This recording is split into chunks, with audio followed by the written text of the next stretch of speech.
that? Okay, hopefully we told it to go into progressive scan.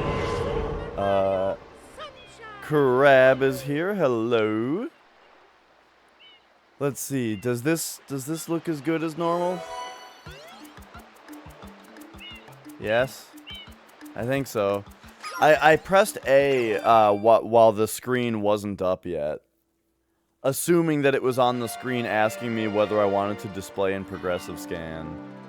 So, hopefully I was correct. What's the UN?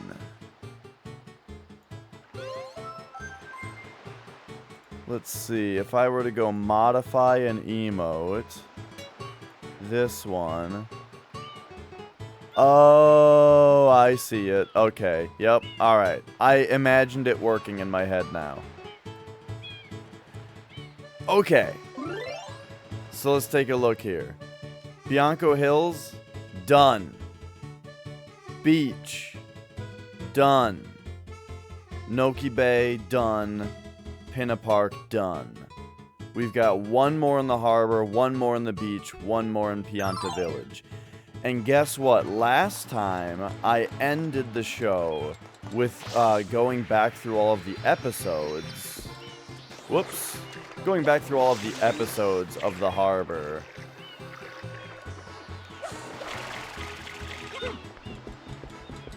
Which means now it's time to go into level 8. Episode 8, and just really take a look around. So here we go. It is time to scour this level like I've never scoured before. What up, Rocket Science? You have all 25 Pride emotes. Nice. I never really use, like, the Twitch global emotes, I don't think.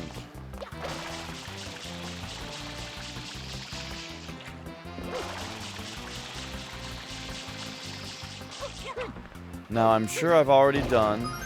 Think about making a big cappuccino. What exactly is a cappuccino again? Like, what defines a cappuccino versus just coffee? Is that what has espresso in it or something?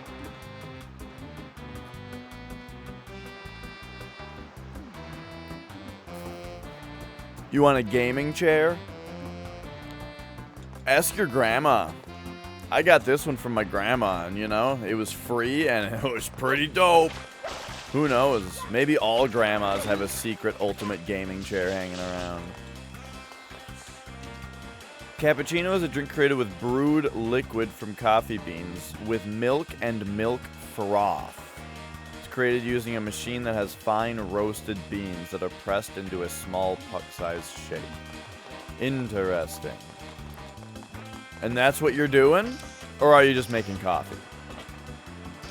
And you want to... Cappuccino sounded fancier.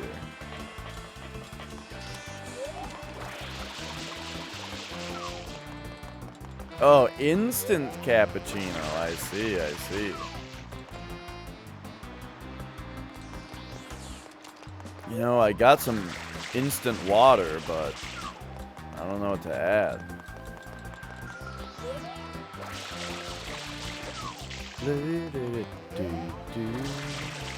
I think I've already sprayed stuff like this, but hey.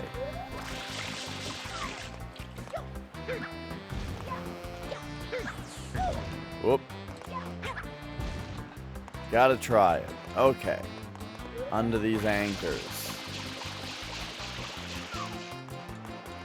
You never know what dumb little thing I was supposed to spray earlier. And never did. I'm so glad that it's still feeling good to be back. Back in Mario Sunshine, you know? Here we go again. Once again, we are in the lovely Delfino Isles? Isle Delfino, exactly.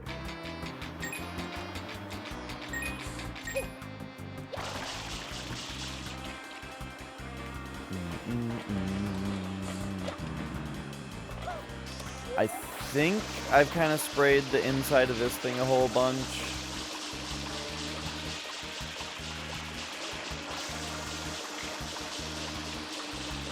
But I'm not sure exactly.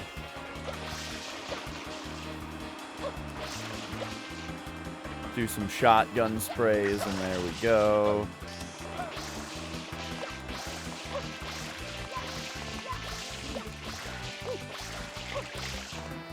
Give everything a good power wash. That's the first step, right?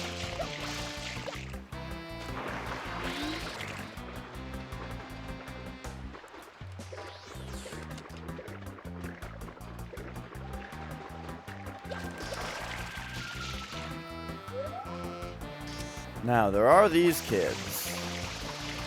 They don't seem to react at all to being shot. 3 left. We have just started, and there are 3. 1 in each of 3 levels. Yeah, I didn't find any that one day after I found the 1. So now we are on to this level where,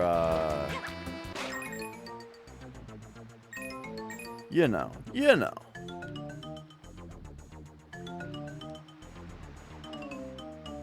I guess there'd be a question mark if it was somewhere weird underground.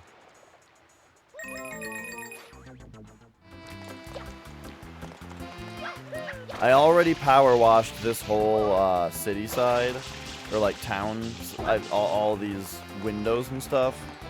So I at least don't have to do that again.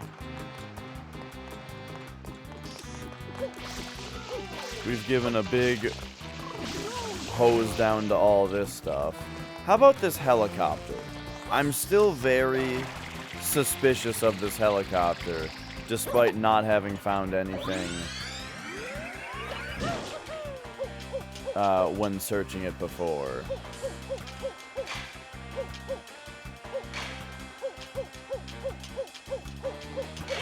So we flip over this way. Here's this guy. But yeah, man.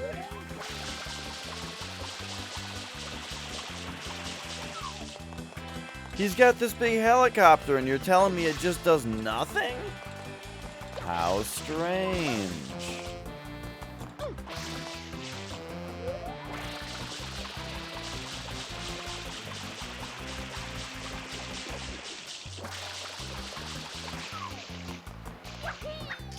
Did I spray it down with Yoshi?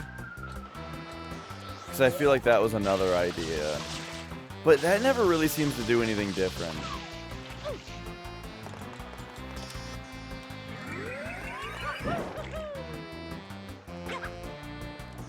Okay, back to hover nozzle then.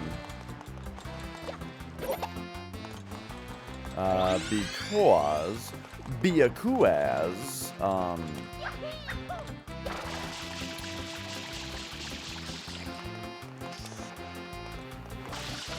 I've always been kind of suspicious of this whole production right here. It doesn't seem to do anything. Okay, maybe we do, let's run around with Yoshi for a little bit here. Get him a Darby in here from this, fruit vendor.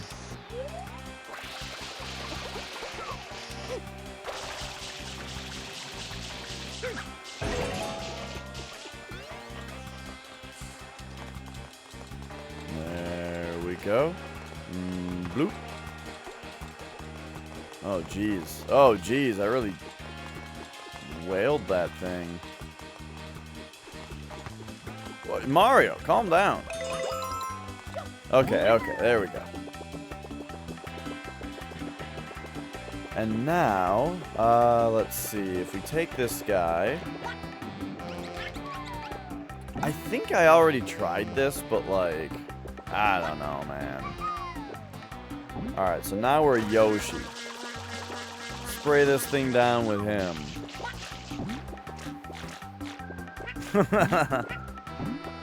Nah, he likes it. It's the Pokemon argument, alright? He likes it.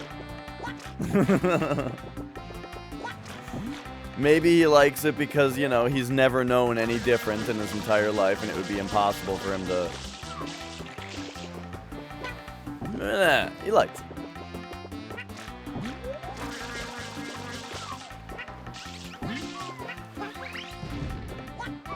Let's see.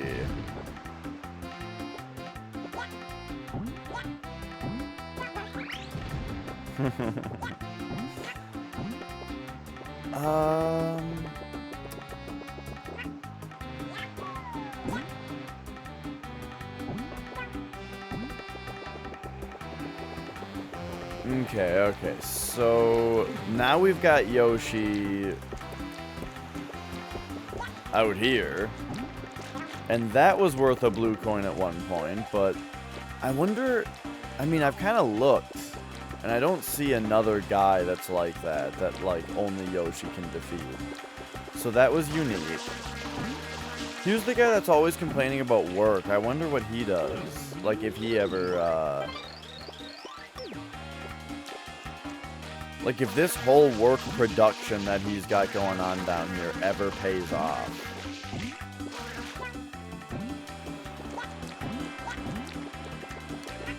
Whoops. Whoops.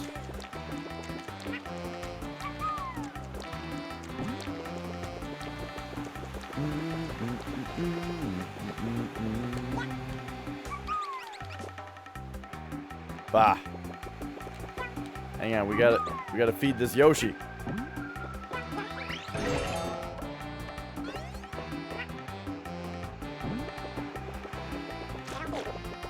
There we go, there we go. Now what was my idea? I don't know, like, I mean, does any of his stuff have anything to do with it? I think I've sprayed it all down plenty. But yeah, there's just all this stuff down here that I've not interacted with. It's possible that it looks different on one of the episodes and I gotta do something with it there.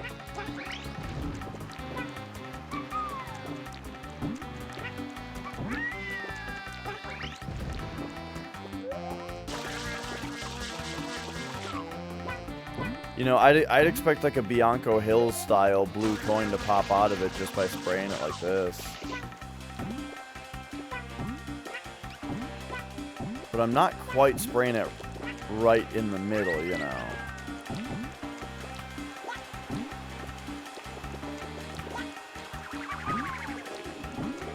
What if the super secret tech? Just to get it from up here. Eh? No good?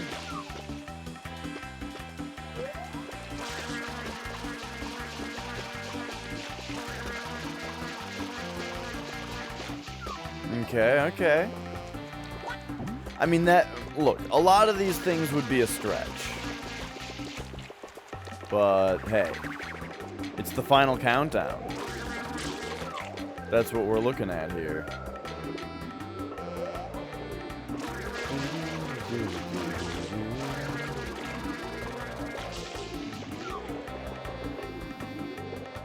So that's the submarine raised up.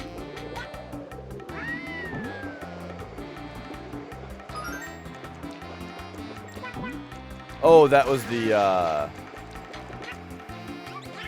that's interesting. That was the wind guy that just made a coin. Because I juiced him. Normally those guys don't produce coins, but if you juice them, they do. That's something where it's like, there's no way that that's gonna be the answer. Also, Yoshi's about to die. Oh, well. I gave him an early watery grave.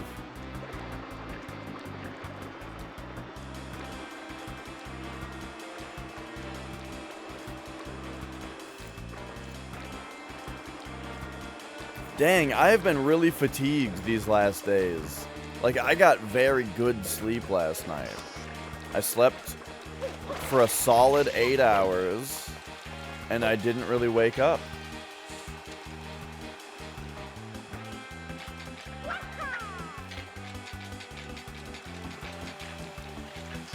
Oh. But yeah, I slept for a solid 8 hours, and like, I'm feeling fine right now, but just like yesterday. Mentally, I feel fine right now, but my eyes just don't want to stay open. It's nuts.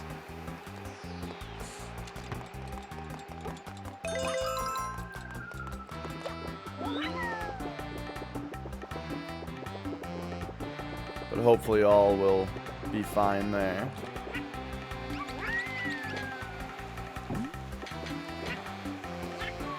Is that high enough? No.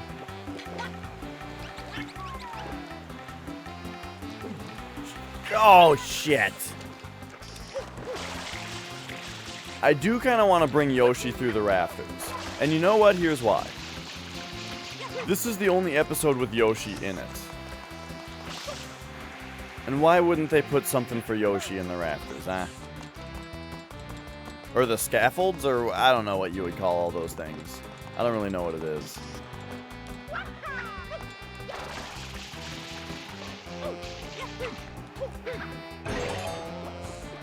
Thank you. Okay, carefully now.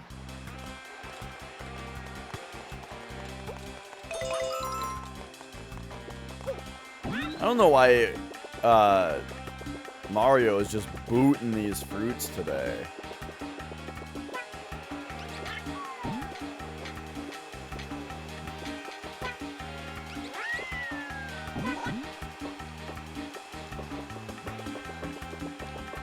Okay, okay.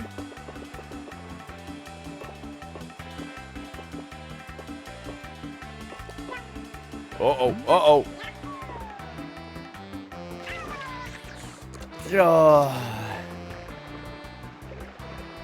Hey, it's that thing that I used to not like about this game. We can be Steam friends. You should be able to find me on Steam, right? My picture on Steam is Chihiro from Persona 3.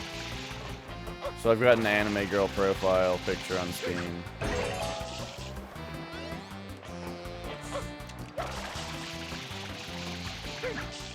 Whoops.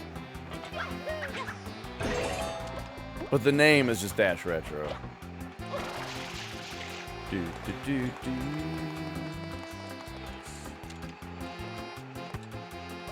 Fucking shit.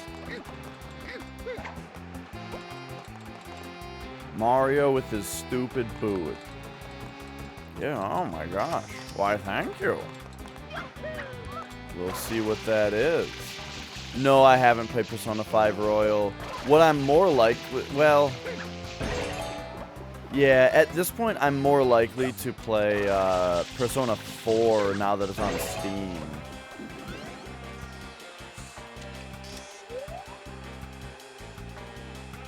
You forgot to switch accounts to play Koikatsu Party. Oh yeah, is it one of those games? You've got your second Steam account. I thought that there was... Isn't there an option on Steam to... I feel like there's an option on Steam to, like, hide a certain game's activity or something. Like, you can set a game to basically act as if you... Oh, it doesn't hide it from, like, your social activity? I would think it would be, like, the opposite.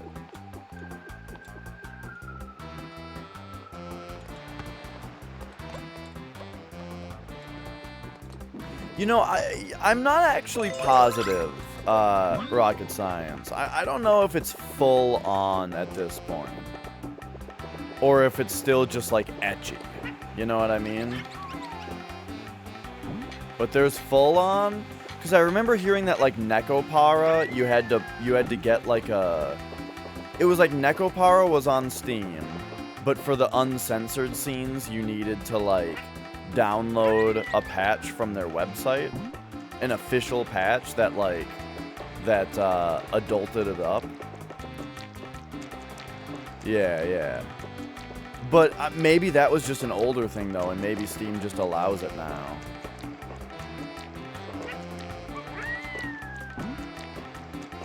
Because I thought I did remember hearing that, that Steam was...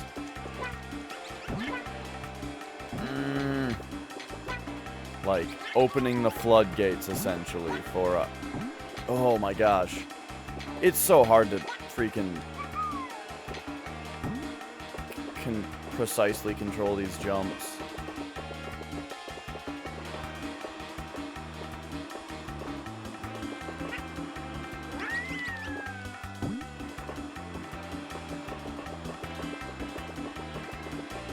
Hey, do I get something for being over here?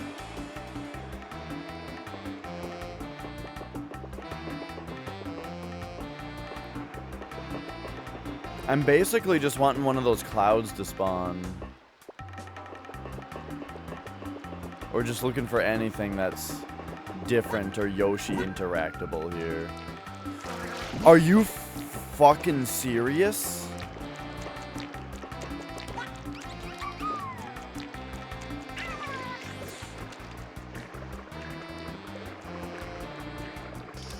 Well, I guess there's a little spot right there.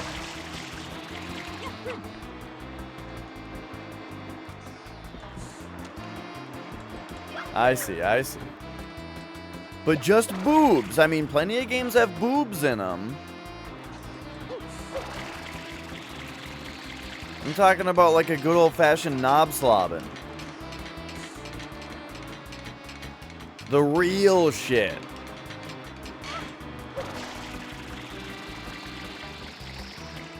Ah!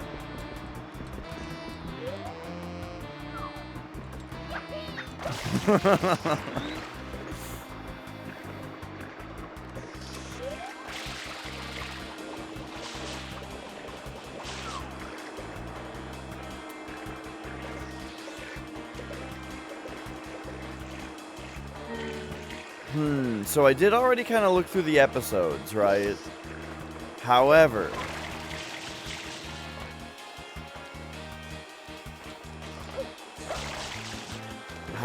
this last blue coin here is like,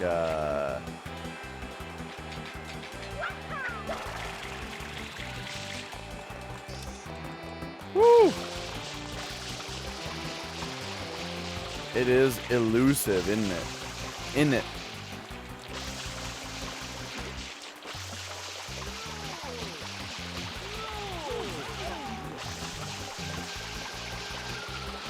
Perhaps this whole place. I mean, I think I've already done this, but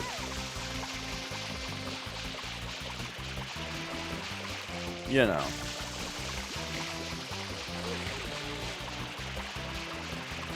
We might just need a complete spray down of the fish market here.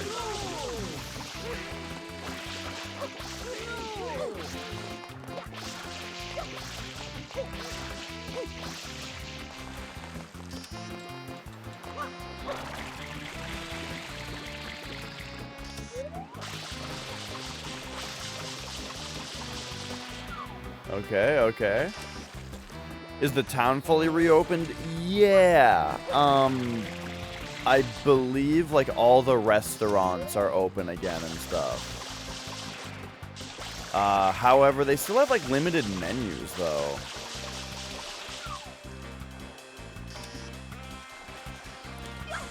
So like my favorite restaurant is Famous Dave's, and Nicola's vegetarian, but she does eat fish. So we go there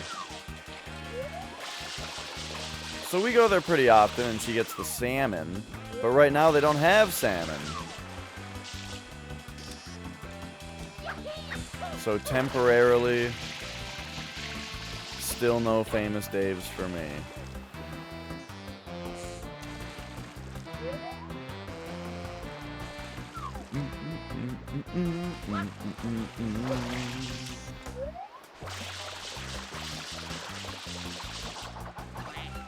Dang it.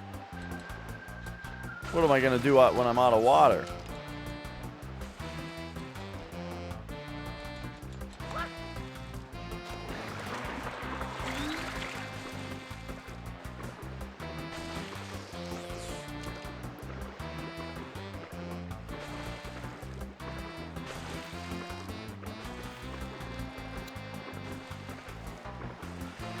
Oh. Yeah, right, exactly. Like, the fact that it's reopening doesn't mean that I'm going out, you know? But then again, I don't go outside anyway. Like, with my personal lifestyle, honestly, the pandemic hasn't affected my personal lifestyle, really much at all, because I don't really go outside anyway, you know? When I go outside, it's with purpose, you know? I have a brief thing that I need to take care of, and then I go back home. So the big thing that it's done for me, the big thing that's like, oh, I can't do that, is going out to restaurants. I do go out to I do really like eating out. But in that sense, all of this has done to me is it's made me save money on going to restaurants.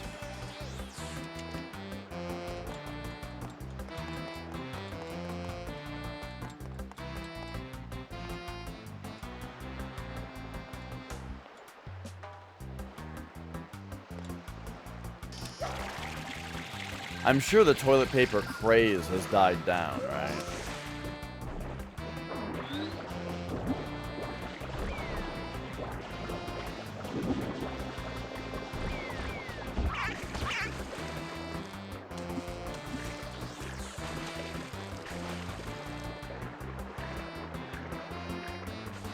Okay, I have an idea.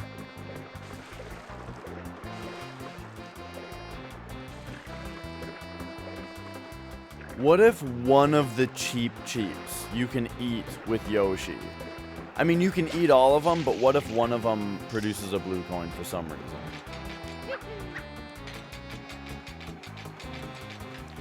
Yeah, dude, the water in this game is real good. It still looks great.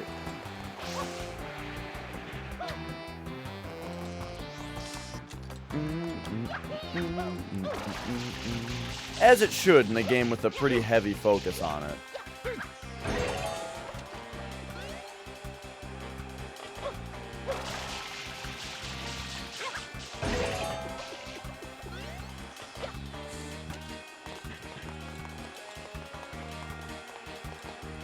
Alright, get this shit out of here.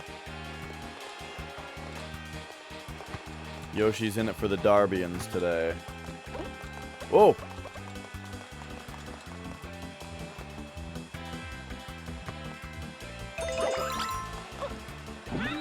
Alright, check this shit out. Well, first, we're gonna try eating everything in here.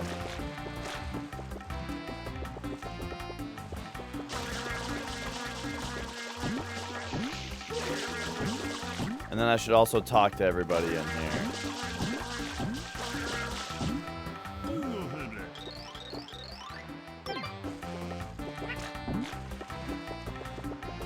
I think I already did this, though.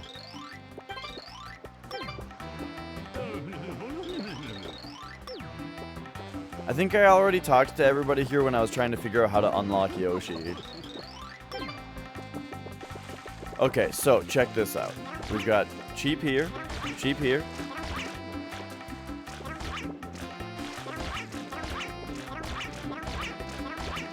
Okay, so these ones don't do it.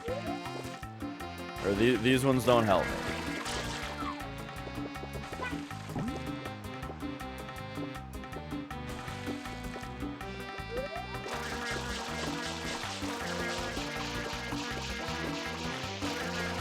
But maybe I'm supposed to, like, spray the wall on the way here.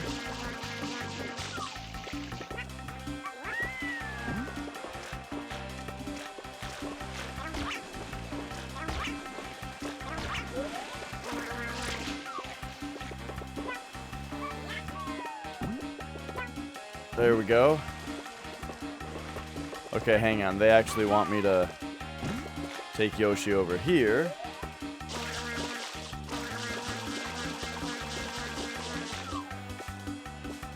Carefully drop him down off the tree.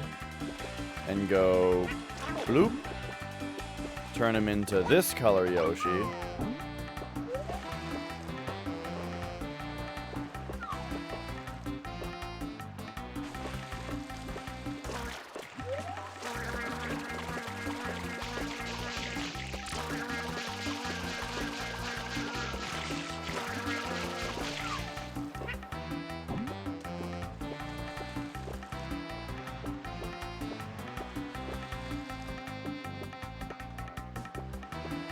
What if they're just floating up here, and I haven't looked up here?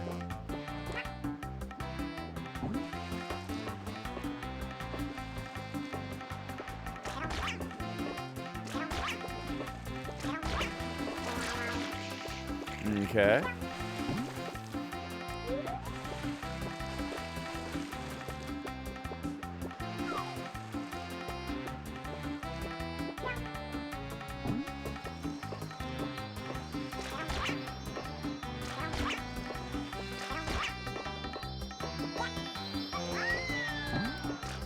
We gotta try eating each different sheep here. Okay, it's not that one either.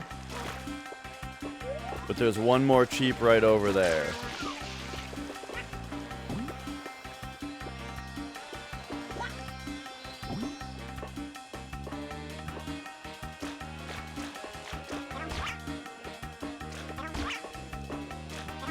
Dang. The secret was not in the cheeps. Now, every other time I've jumped over here, I've clipped into this thing.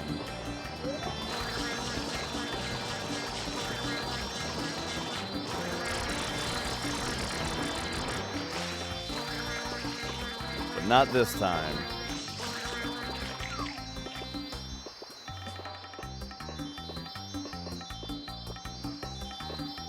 Yeah, I mean, I've got very high hopes for what the 120th shine is gonna be.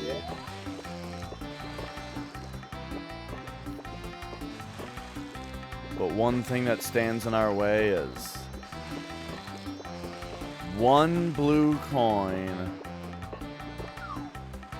somewhere in this damn level.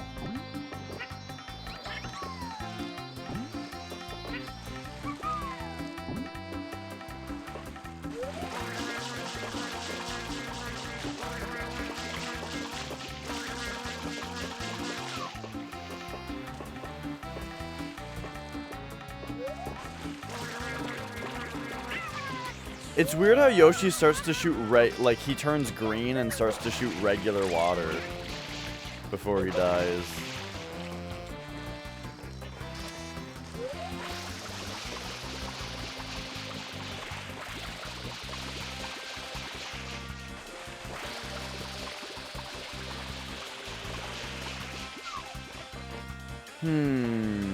Okay, okay.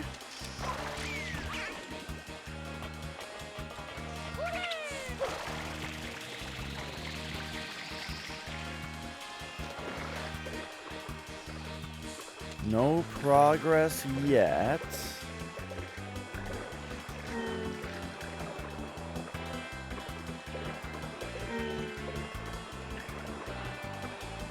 Part of me thinks like they could just have it hidden out in the open.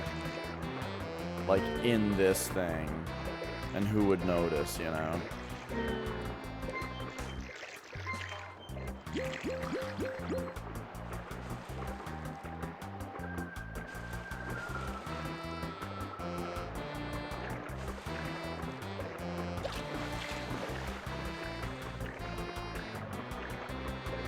I feel like I have swam through the water looking many times already, though.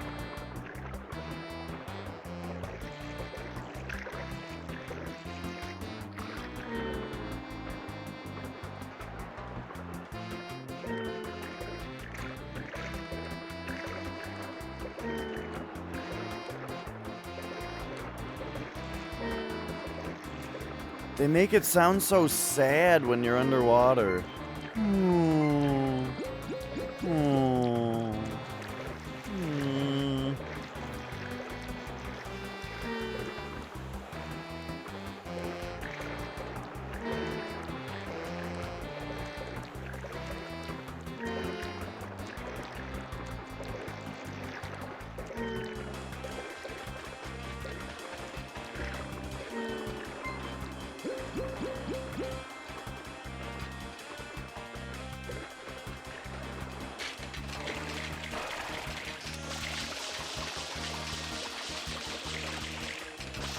I have been thinking that this gate right here is kind of weird this whole time. So who knows if, you know, it's gonna have something to do with spraying this way. No.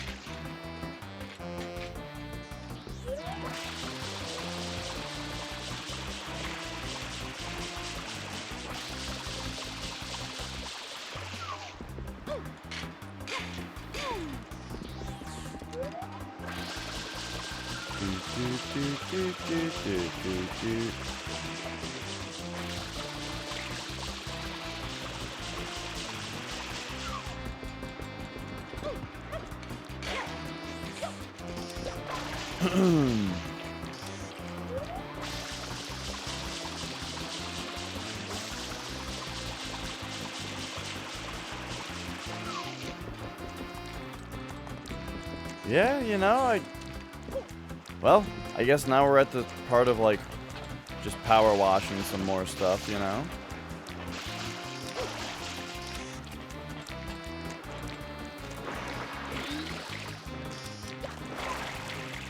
Like, okay, what's the deal with this down here?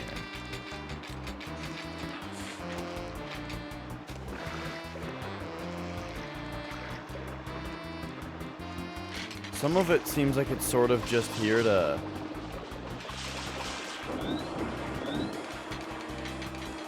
Whoa! You can climb this down here?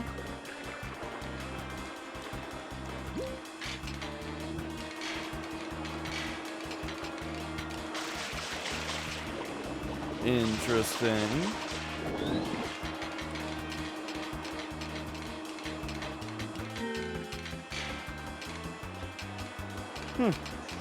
Okay.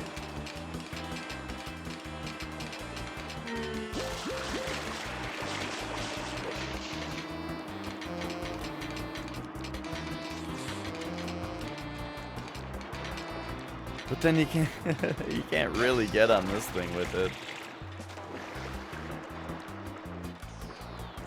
But then that means that, like, you can grab the bottom of this thing. This thing's silly. I never really paid much attention to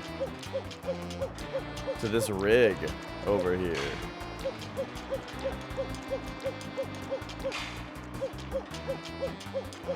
I wonder if there's a yellow spider on it in one chapter.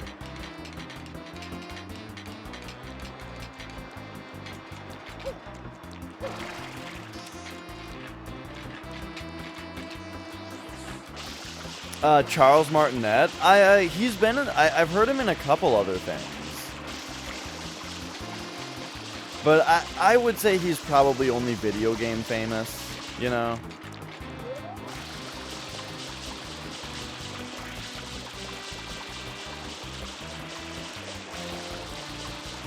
That guy has a lot of energy. Like, well, I mean, at least he is able to put on a lot of energy when he talks to people. Every time that I've seen, oh yeah, the guy who does Mario is Charles Martinet, and he also does Luigi and Wario and Waluigi and the baby versions of them. I'm not sure if he does other Mario characters besides all of them, though. And the only other thing that I've really heard him in is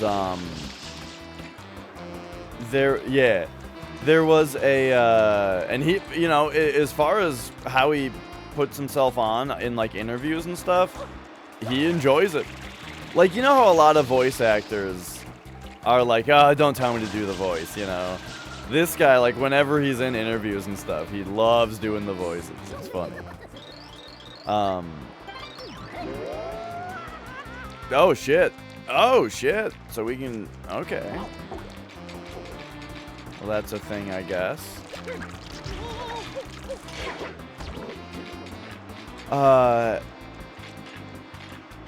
And yeah.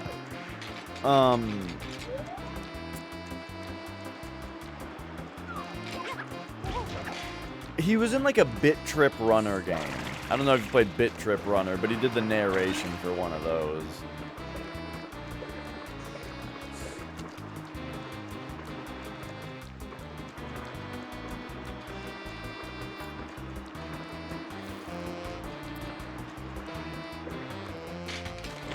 Oh, so, I think it was yesterday.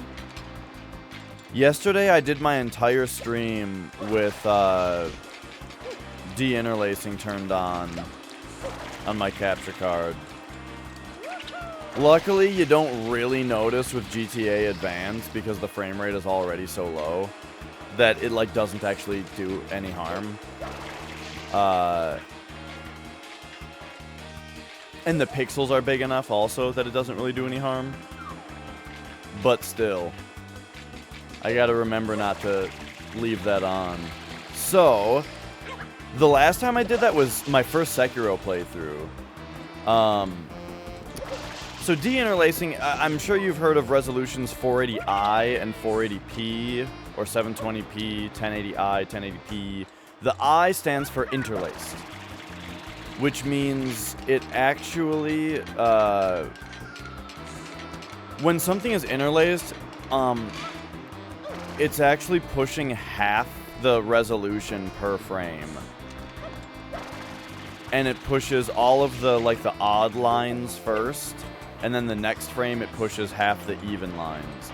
So, like, 480i, for example, it goes, it's a 60 hertz refresh rate, but every one of those frames, instead of all 480 lines, it's all the odd numbered it's all of the odd numbered 240 lines. Then it's all of the even numbered 240 lines. So it effectively is like 30 full frames per second. And so it was... Yeah, so like it was more common in television because the refresh rate or the frame rate of TV programs weren't 60 anyway, and it got the resolution to be higher than what a video game could do. You know what I mean? Like it was a way to like send or to while still only sending 240 lines. So like when you're watching a TV program, you know, it makes the text more readable, and it makes the video look higher res, you know? But then video games, they were like, hey, why don't we just use the same 240 lines? We'll just always write to the odd numbered lines, right? Which is actually what causes scan lines. The reason that there's scans, well, technically there's always scan lines, right? The scan line is the actual picture line, right? But when people say, oh, scan lines, a lot of the time what they're talking about is the space between the scan lines. The dark space, you know what I mean? And the reason that only really shows up in games and not TV shows and stuff is because games were not 480i, but they were 240p. They didn't use the even numbered lines. They only drew to every other line, meaning there was a little bit of space between them. So anyway, now that we've converted to digital displays, though, now a interlaced image is really obvious and looks really shitty if you put it on a progressive display. What ends up happening is the comb effect, right? Where an object moves, but you can see that one line of pixels moves before the other. You know what I mean? So like it just like has this combing effect as it goes. And it looks really fucking bad. So what you need to do, basically what causes that is not properly de-interlacing the image.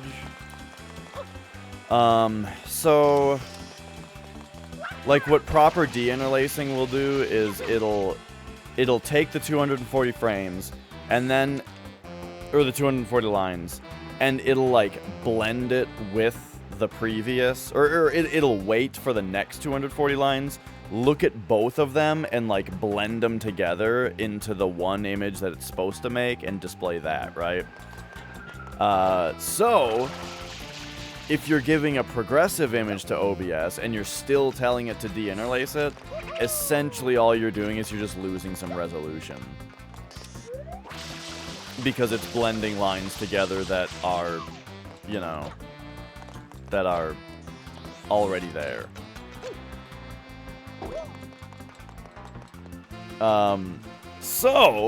But hey, the thing is, the only game I play right now that's interlaced is Final Fantasy X. So I oftentimes forget to turn de-interlacing back off once I am done, because it's not a common occurrence that I do use it, right? So today,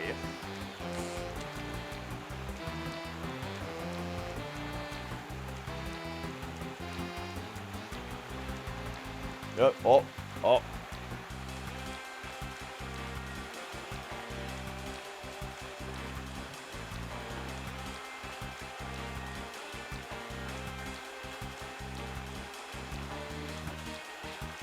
I made myself a little sticky note so that I never make that mistake again.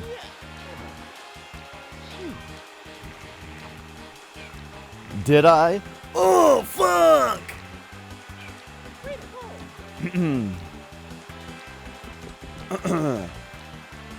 I better check again. Yep, we're all good.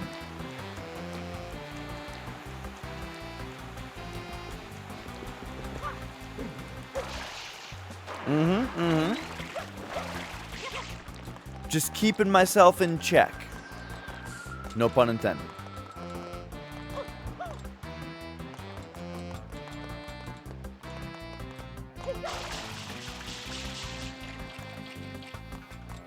Okay. I guess my only lead right now is that this level has more... Whoops. Also, hi, Minin. Sorry, you came in while I was in the middle of a whole thing. Hello.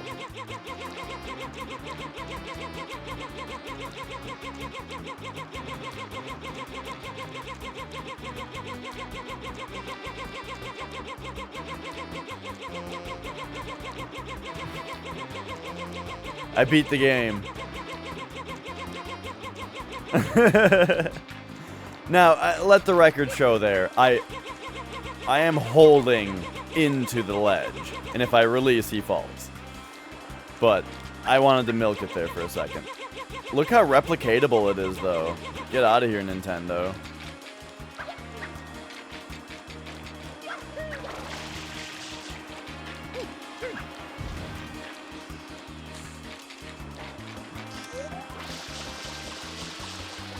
I can't believe it wasn't shooting water into the top of this thing's blowhole.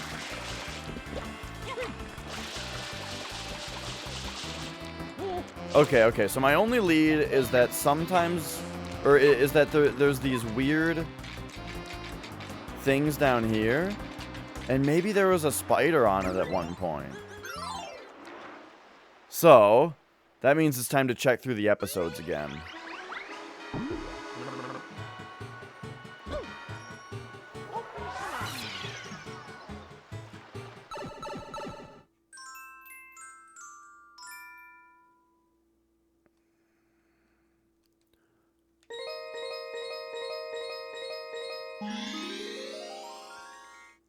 Let's see.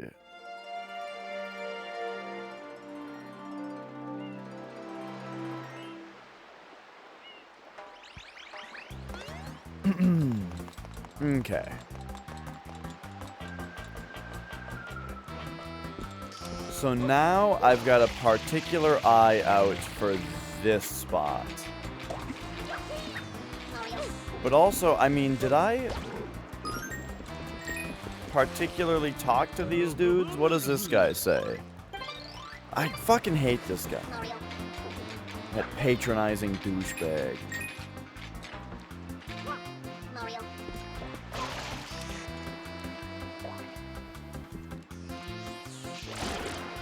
Sometimes force pull a vine to swing on, and you can be too far to grab, but too close. Or, oh, but close enough to force pull. And you just float there.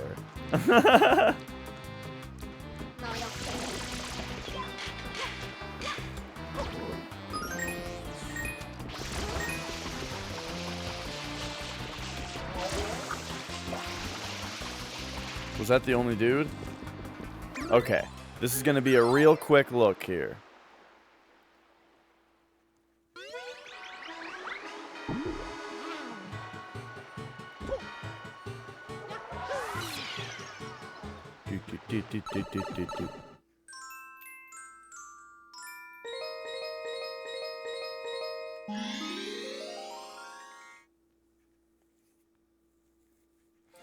Do you guys think old retro games will eventually just become completely worthless? Not worthless as in monetarily. Like, you know, like, do you think something will happen?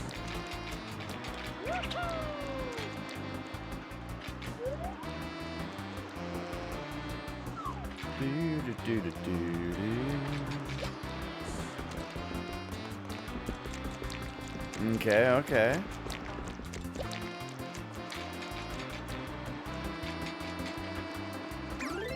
As in, not monetarily worth anything. Hey, Zelaric.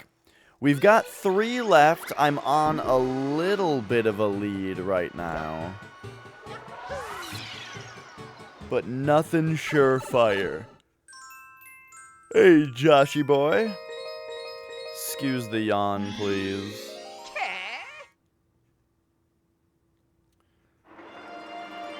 Right, like as antique stuff. But man, I wonder, like... Well, okay, so as antiques, sure. But then that makes me wonder, though, like, will there come a time where, like, one particular rare game doesn't really matter that it's rare anymore, because no one actually even cares about video games anymore, you know? So it's just like... Yeah, it's just another one of those things. I don't know. Perish the thought.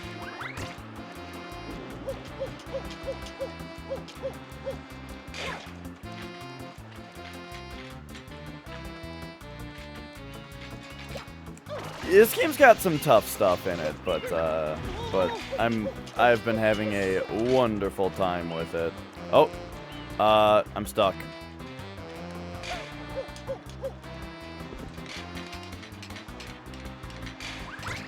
Okay, so I've already done all of these things. Yeah, right. Or like, you know, who knows? Like, who knows when, well, who knows how little kids will care about it in the future, you know what I mean? How soon will it be that we're just old people who are still living in reality? And there's just very little people remaining who give any bit of a shit about it. That's what I'm saying, is we're the old farts. What about our children? Or their children? So maybe just not in my lifetime. But yeah, exactly what Kalakashi's saying. Why would you want to control it with a controller when you can control it with your brain? There's emulators now where you just control the game with your mind. Why would you want to restrict yourself to having to push buttons with your stupid thumbs?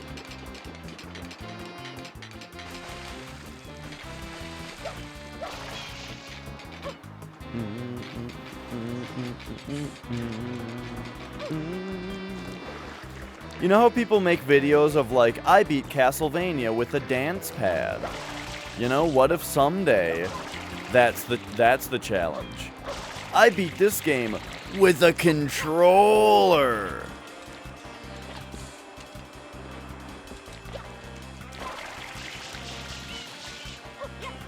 Now there's two of you over here?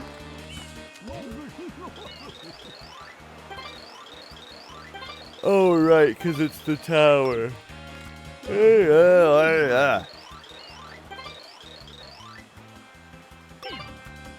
What? I can give out some pretty handy info now and then, like that wall over there, it's... Never mind. What wall? Wall over where? That's so...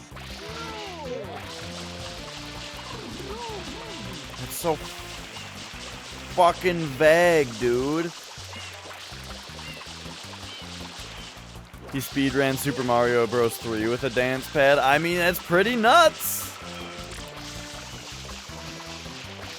I once tried to play Wings of V with the Rock Band guitar, but,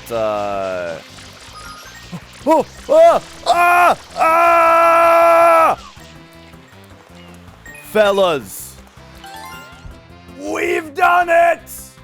Oh my god. I wonder if that's only on this episode. Because this guy, boom. This guy did it. Hey, I think it might be only this episode. Because this guy is usually saying something else. Woo! Woo!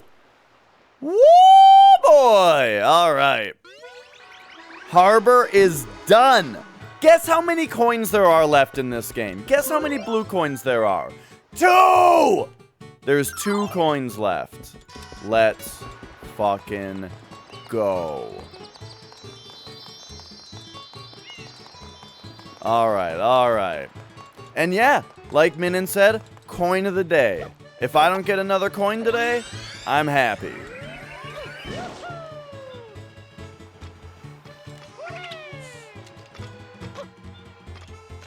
However, you know what would make me, well, that's the thing, Minin. In, like, every other episode, he says something about not working. That's the lazy guy. That in, like, every other episode, he's just saying, oh, better... how am I gonna get my work done with all this stuff around? Or he says, like, the Dooch sisters are in town. Better quit early today. Like, that's... His whole thing is that he's lazy, right? But that time I decided to talk to him because there were 2 guys there. And I'm like, why are there 2 guys there? Oh, because of the tower? Talked to him. Boom. There he gave me a hint.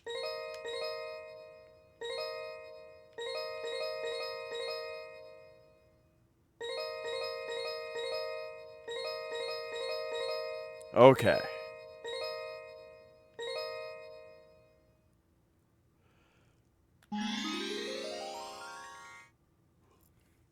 This dang level, though, I'm really at a loss on this one. Like, I've really scoured this level.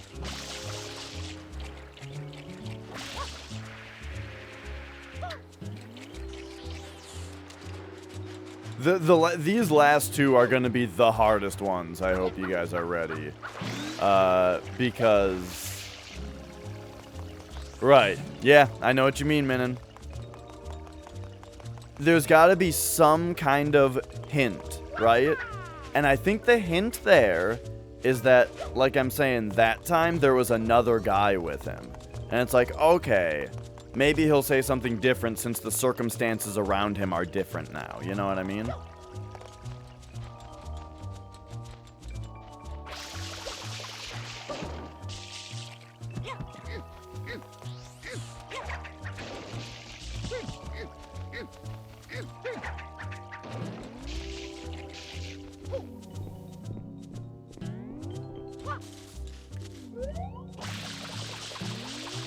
Oh no. Do the trees not produce coins? Did I already try this?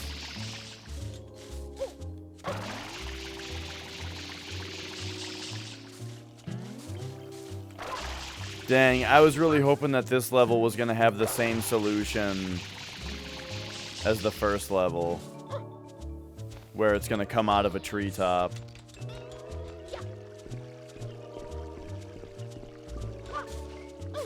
Yeah, it is something that usually feels like a bit of a waste of time to have to keep talking to the same people over and over.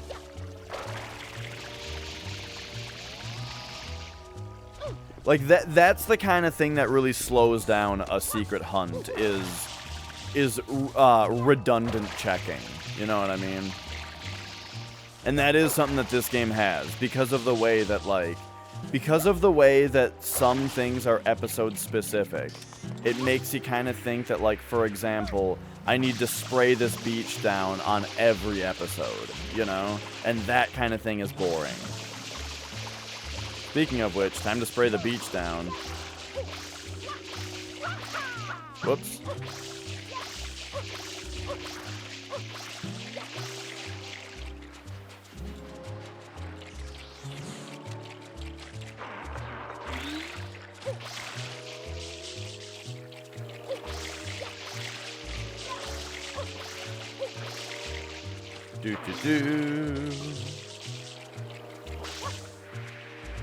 I've already sprayed the beach down on each individual chapter, though.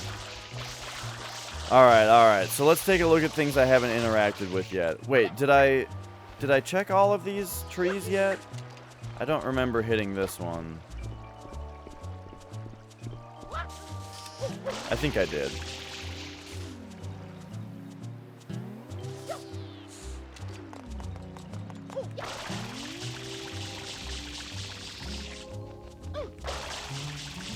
Okay, so then it's like, how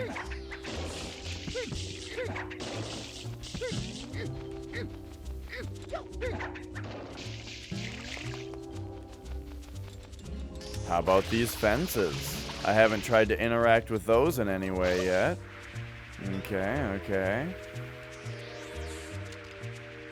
I do think behind the hotel here is kind of weird.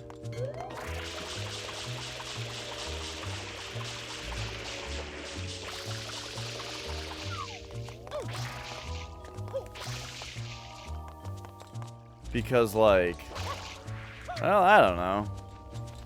There's, like, nothing back here. I think there's a blue coin in there at the start. Like, right here, there was a blue coin.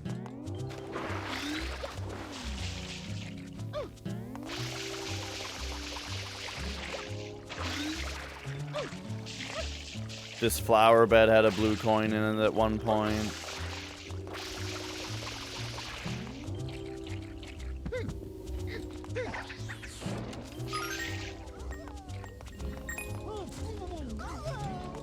I already got blue coins out of the torches. So it would be ridiculous if blue coins came out of them differently on different episodes.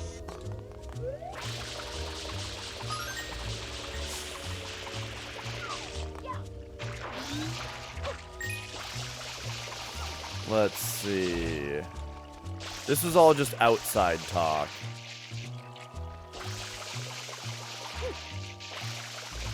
I wonder if we have to go through the episodes again, but like, for real this time. And this time, I mean it.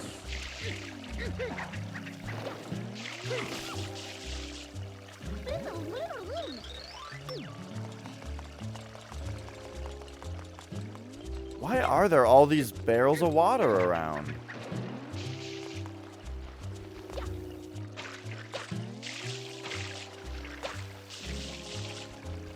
And these ones are respawned, aren't they?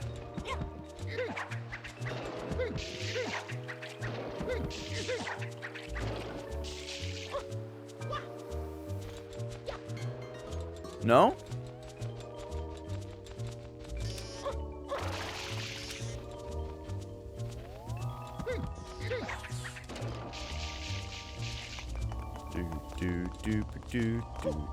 Do. I really like the music here.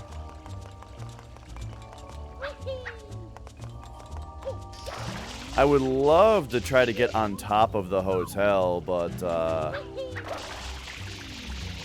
can only figure out how to get up here. But hey, I mean, I think I've already done this, but I'm not sure.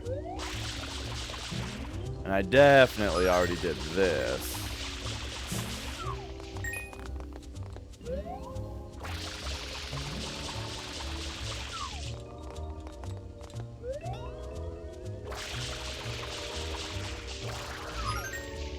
And hang on. I've done this, right?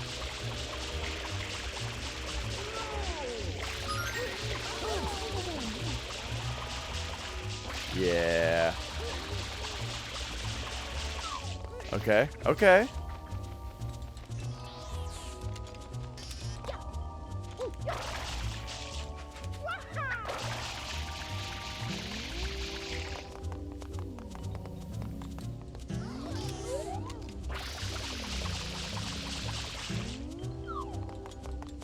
Wow.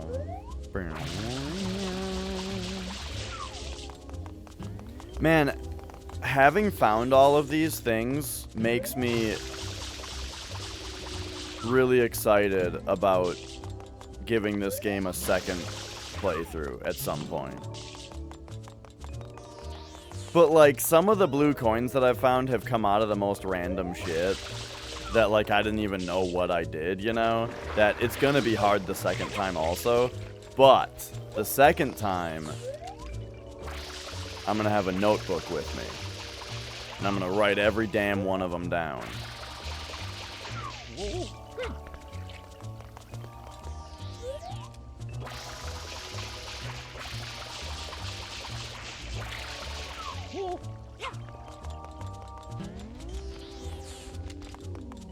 Get a printer so I can print out a checklist.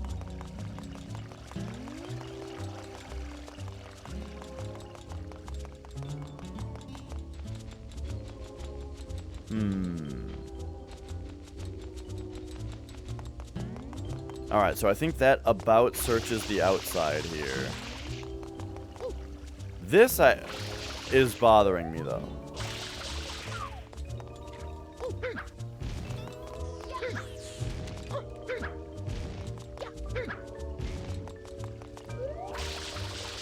The fact that there's just these stairs that go up to nothing right here.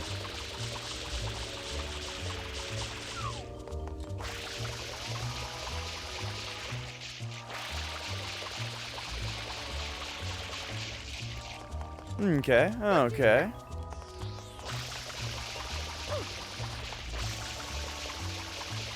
Yeah, I mean, it must be at some point, right?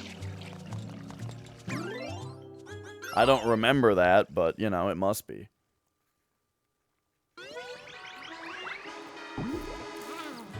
Hang on a sec. What's level 8 in this world again? Red coins in the hotel.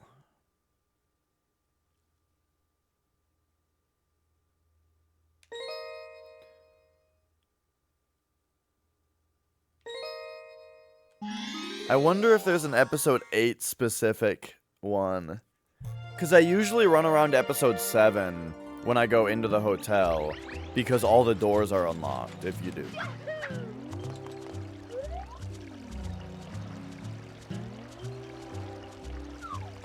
I don't know how much I've looked at episode 8. So let's talk to everybody out here.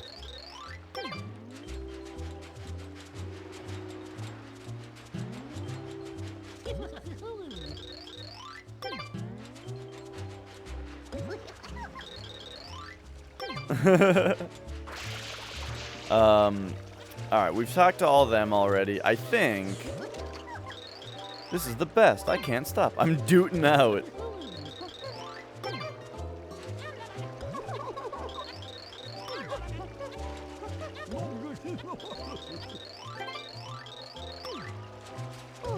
I really like that in, like, Mario Odyssey, you can stand, if you were to stand here, Mario would, like, dance.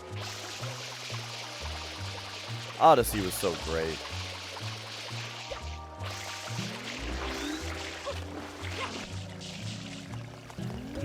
I'll be your one-up girl.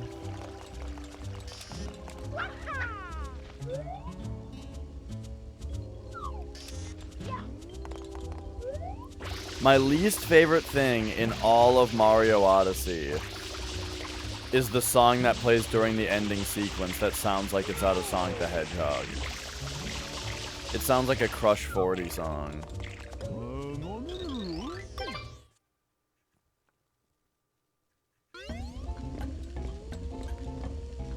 Oh, it's timed?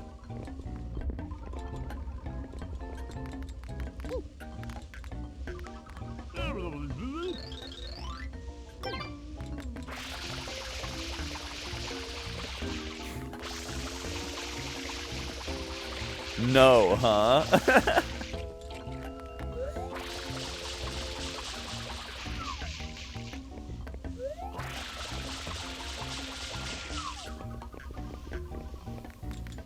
What do you got, sir?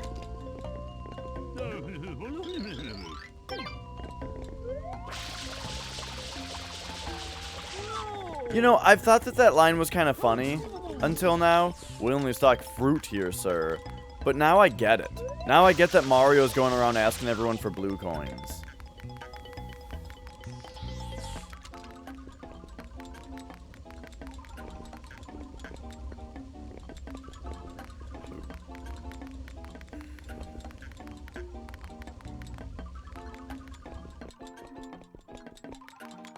At some point, I am gonna have to, shoot every fire in every episode if we don't find it soon. And nobody wants that. I'm still in disbelief that I found the Rico Harbor one.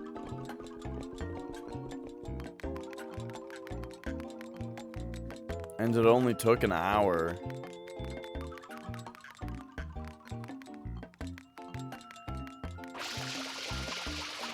Look at this place. No wall unlit. Exactly.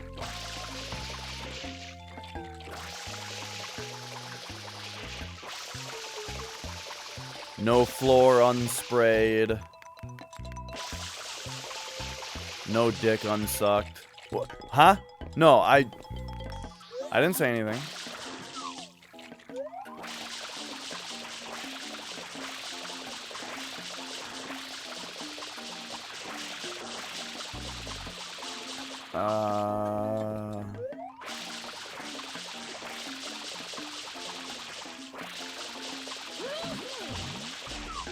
Children, children. No sock undicked. There we go, that's better.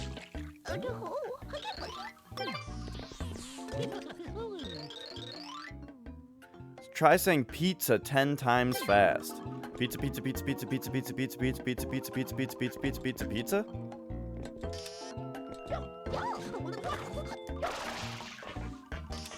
Coffee, coffee, coffee, coffee, coffee, coffee, coffee, coffee, coffee, coffee, coffee, coffee, coffee, coffee.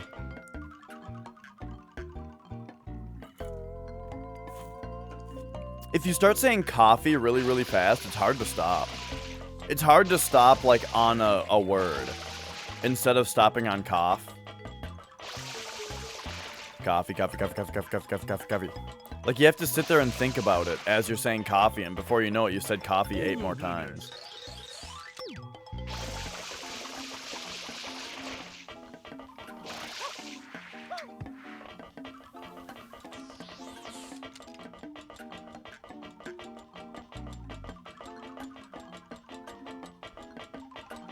Is Yoshi in this episode? I don't even know.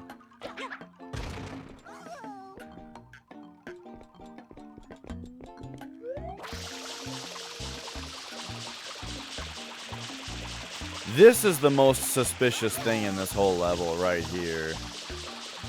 What if you have to, like, juice it with Yoshi?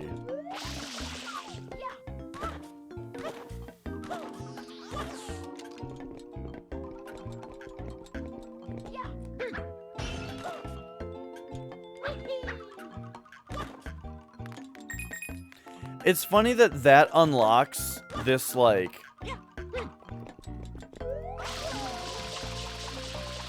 you can break this glass coffee table, which now comes down here, but you can't actually, like, use this shortcut.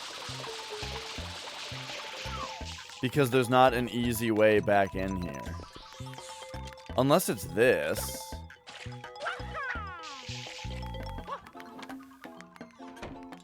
Wait a second. Is that the ladies' bathroom tub? If we come over here and jump. Oh shit, there is an easy way back up there.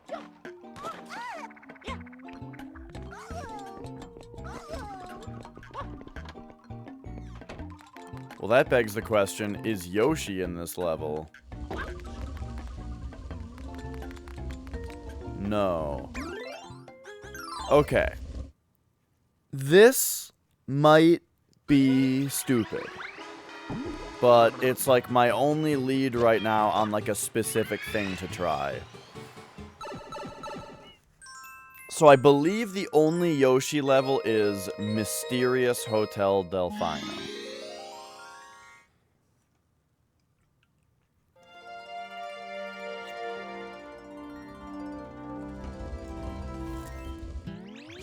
Now that there's only 2 coins left, I can do it.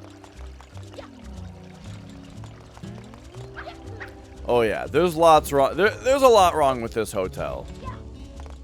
I'd probably still stay here given the chance, though.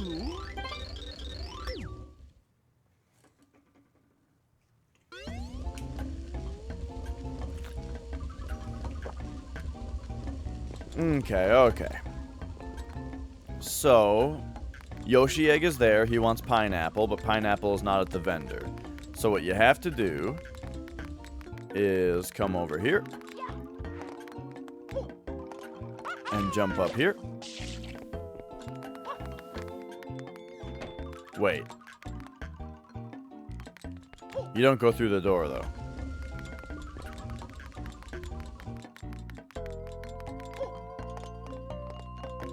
Well, one thing that I've done this, right?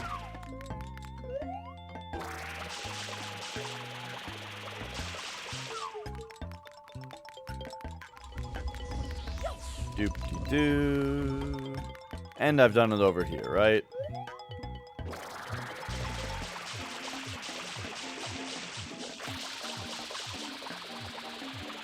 Okay. Did you guys hear that Mixer is shutting down in July?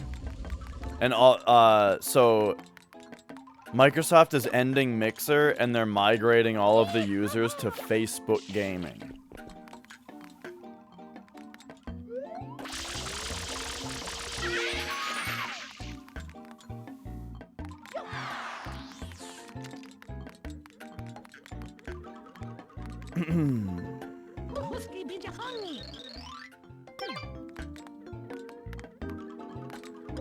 A ghost came out of the closet. Well, it is Pride Month.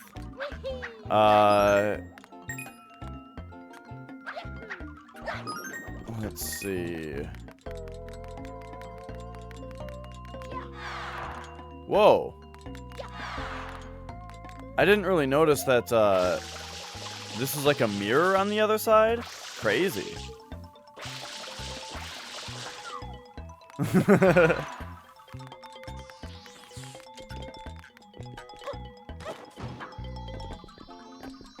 Okay, and then there's here, but I don't think we can do anything here yet.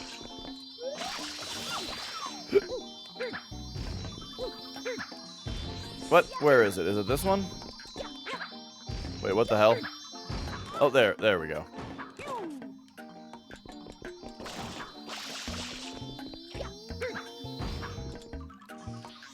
These both lead down to the same spot? That's so weird.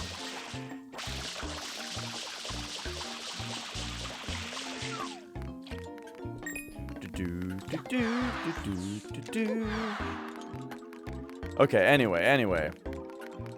Continuing on.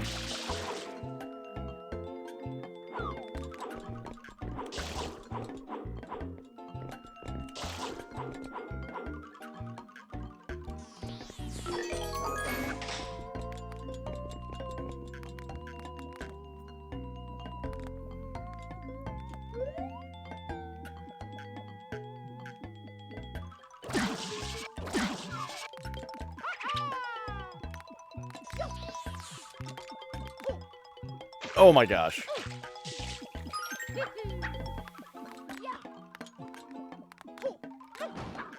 There we go. Continuing on here.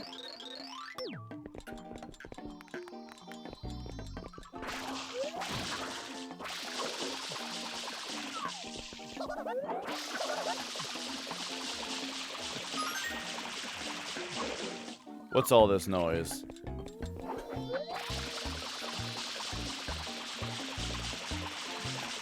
Okay, make sure to spray all the walls, and then here's a weird spot where it's like, oh wait, no, this isn't all that weird. So you can go through here, which just gets you a blue coin.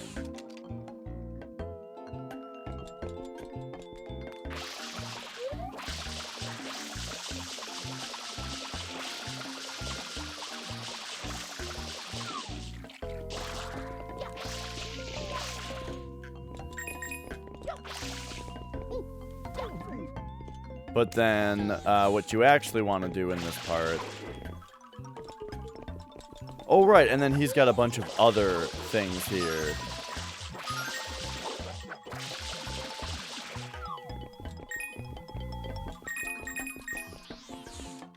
Oh, yes, and then this is the one that spawned a blue coin out of it. I think that was the last blue coin that I found in this area, was out of that thing. Oh, weird. This whole thing is like an object. So this guy's hoarding blue coins, is what we can learn here.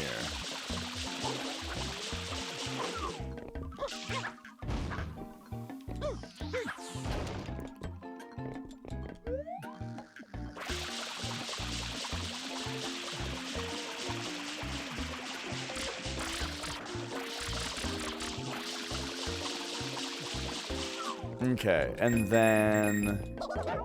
Oh, whoa.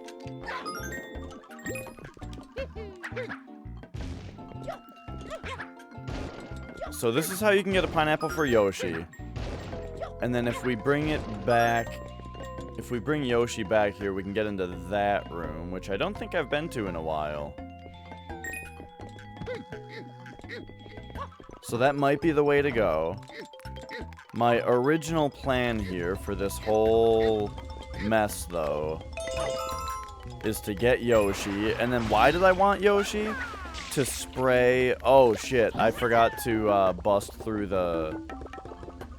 I forgot to bust through that glass. So I gotta, like, remember how to get into that spot. So you can come over here. Jump through here. Get in here.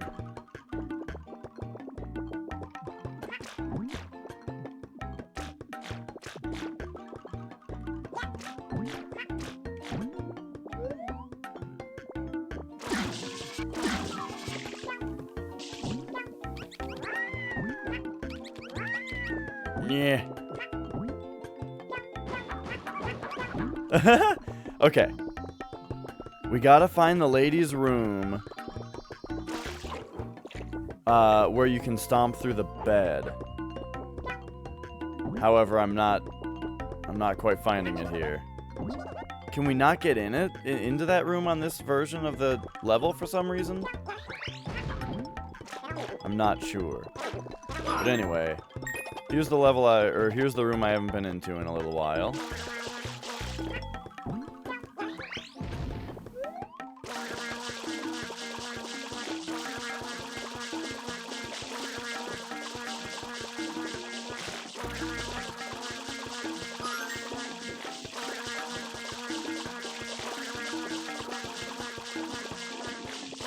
There was already a blue coin in this room, though. That was like the point of it at first. Oh, right. Yoshi can't go through doors. Oh, right. This is the thing that we've run into a million times now. The fact that, like, Yoshi can, like, come in here, but he can't really get out. I guess you do that.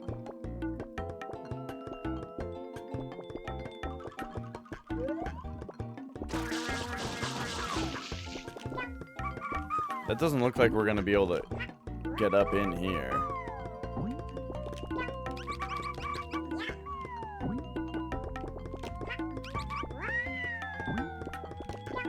Oh. Ah, yeah, that's not gonna work. So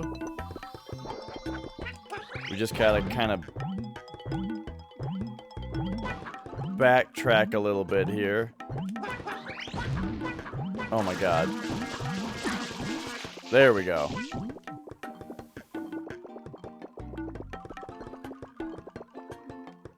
Oh no, this is like all the way backtracked. And we're still not out. It seems once you jump up through the pool here, perhaps Yoshi's just locked into this area. Well, you can get him up here.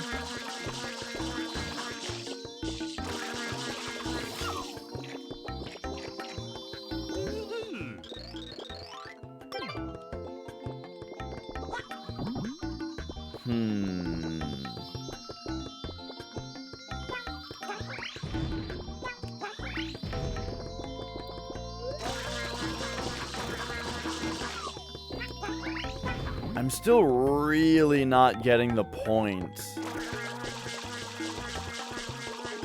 of that spot. Which makes it really suspicious, you know?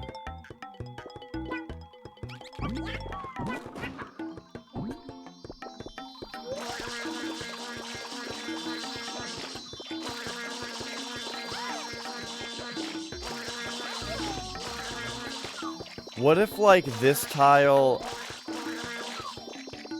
on another shine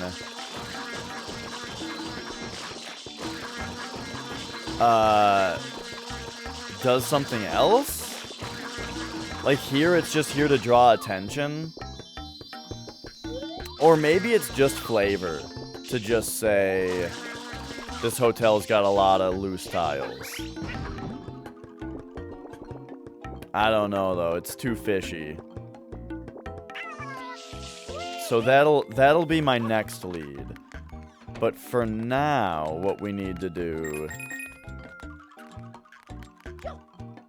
I guess, is get Yoshi another pineapple, and then we need to go, well, okay, here's the deal. If you come up here, you are greeted with this room, but you can't get up here because you need to break the thing first.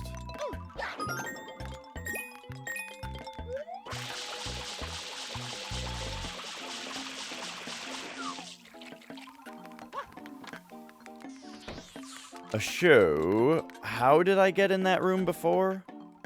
Oh, from the top. Right. Okay.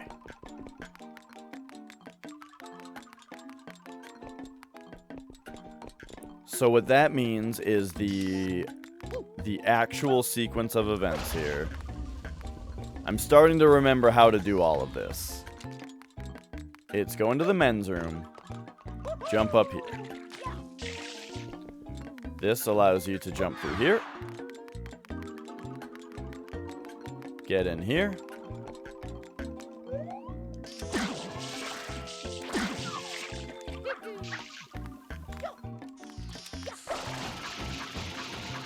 get up here, through here, down here. Now we have a pineapple. Give it to Yoshi, who has a pen. Now we have a pineapple pen. Then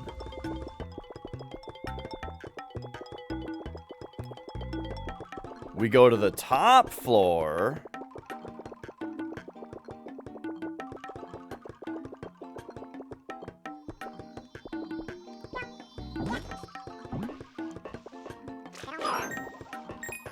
Blast up here and try to remember.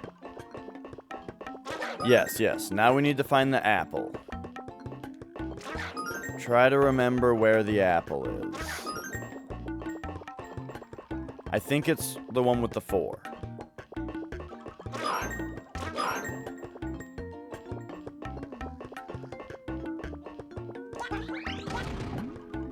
Yes. Spray it with Yoshi!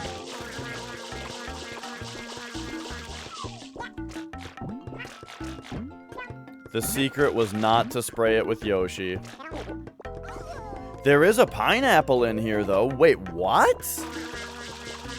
Why is there a pineapple in here? It's like something in here with Yoshi really is the secret. If they give you a pineapple.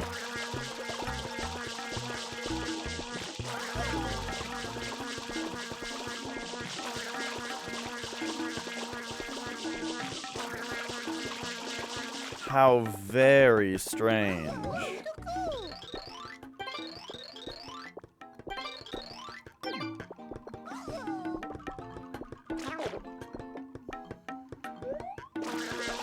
Now we've unlocked the shortcut, though.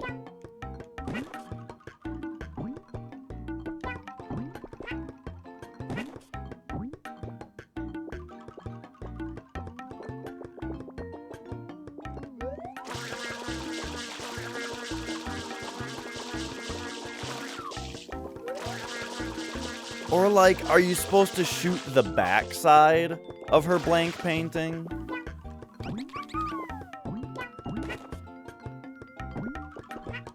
Like, what room is this? It's just a normal-ass bathroom.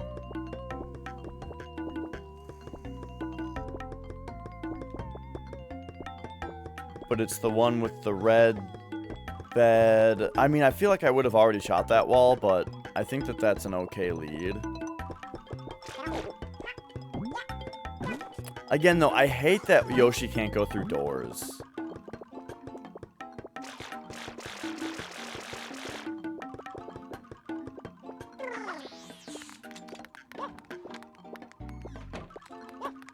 Come on.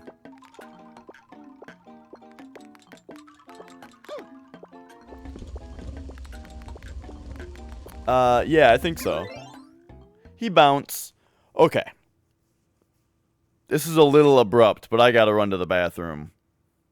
I will be back in a few minutes here.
Okay, okay. Sorry about that sort of unannounced, sudden, extended break, but you know how it works. Alright.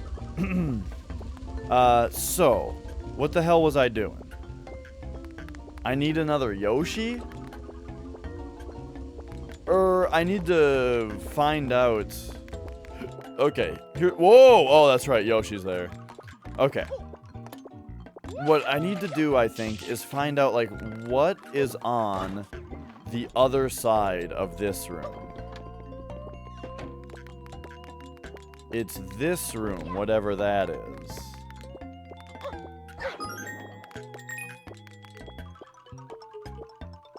Ah, the room behind... Okay. The room behind the guy's poster. Gotcha.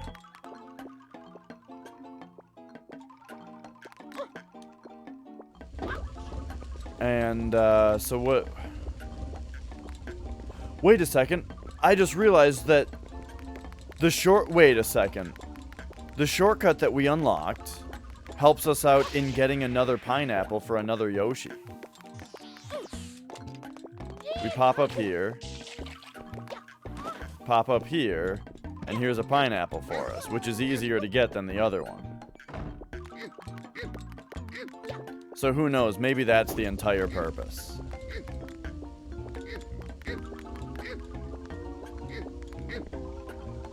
Now we just wait to, wait for Yoshi to expire here. And I count the days till he expires. Oh.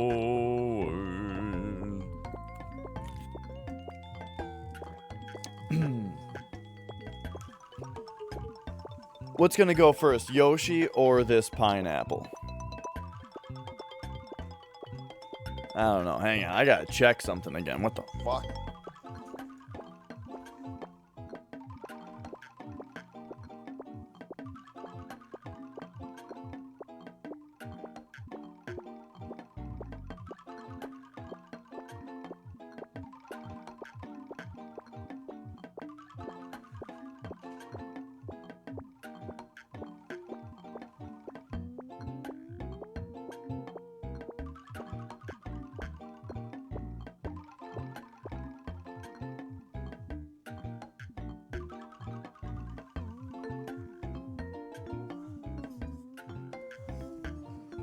Alright, jeez. Oh, Yoshi's gone. Sweet. So then we go bloop, bloop. Okay, now what was I doing as Yoshi? We need to get back to the room with the guy with the thing. So that means come in here and through here. And through here, and then bloop, bloop.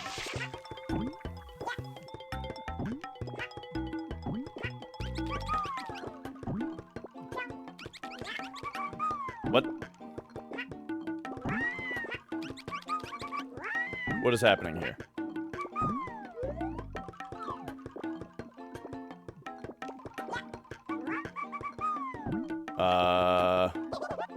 Okay, let's try this again.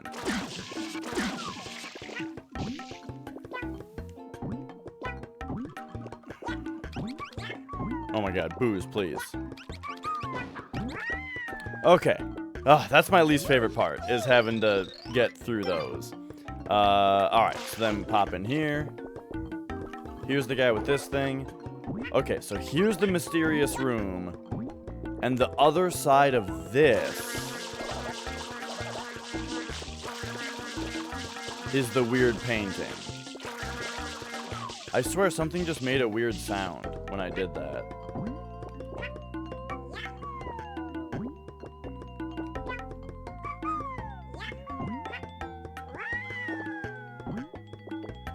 Maybe I already got a blue coin out of this, you know?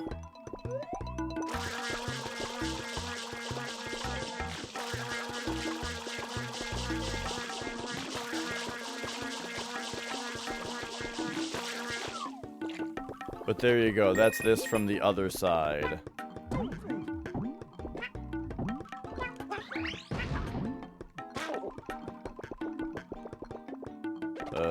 So now...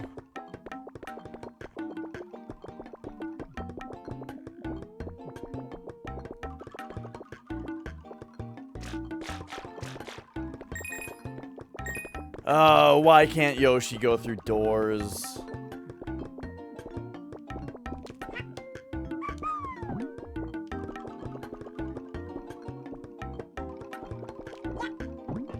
Oh! I was trying to do that earlier and I couldn't. Weird. Well, let's bust it open now so that we can for sure do this. That was like a weird clip. I don't think that was supposed to happen, or be able to happen.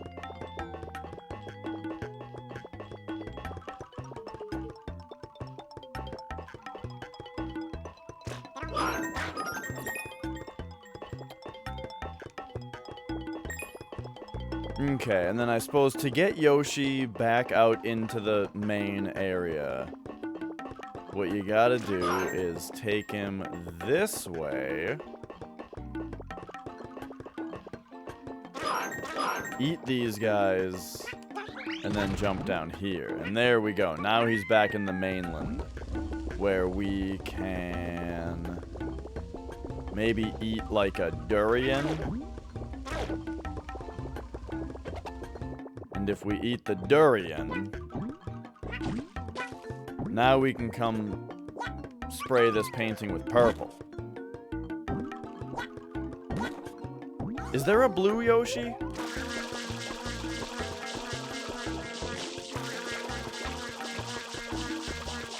It has now been sprayed with purple. To no avail. So to get Yoshi back out of here, we gotta come up here.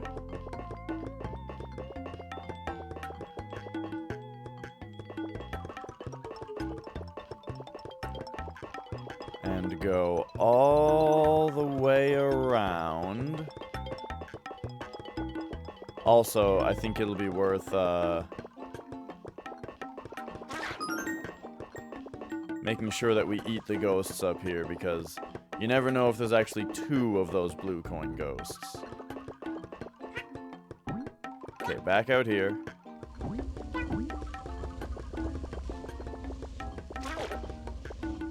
Bananas.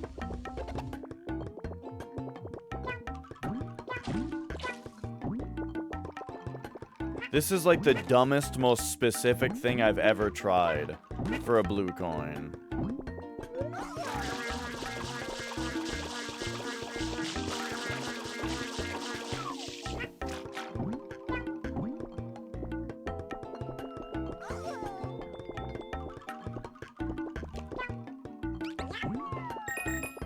But hey,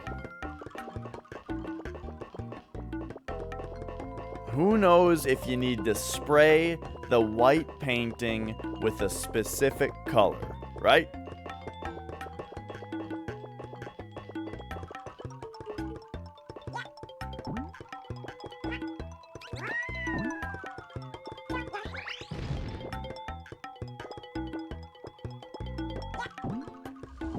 Do do do do do do do do do do do do. Nah, this is too stupid what I'm doing right now.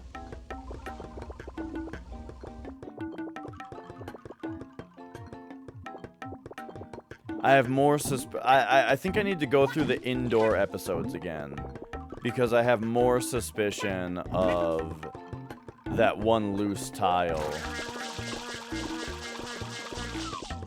Alright, so let's do that.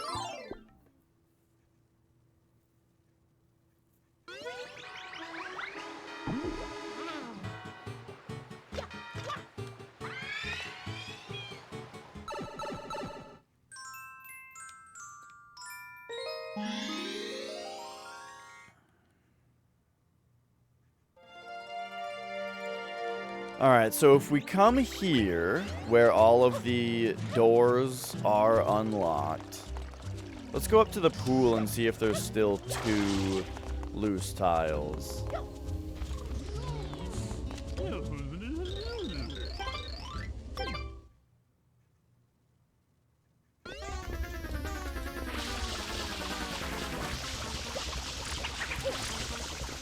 Another idea might be to,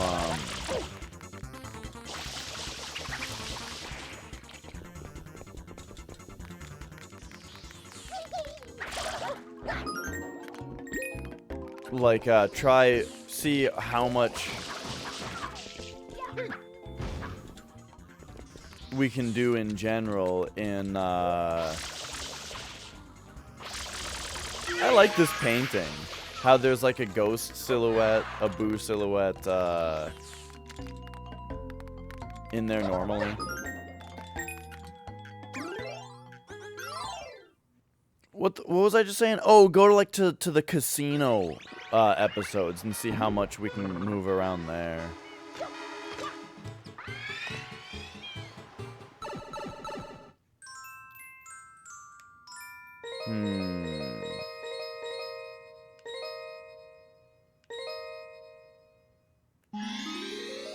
Now, I'm going to this one both because it's a casino level and because,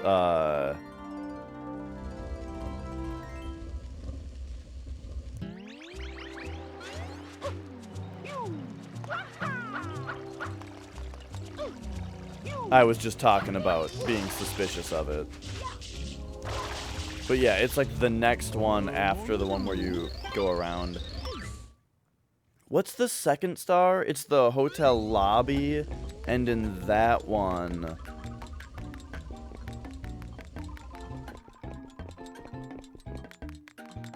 I don't think you can, like, explore around as much in that one.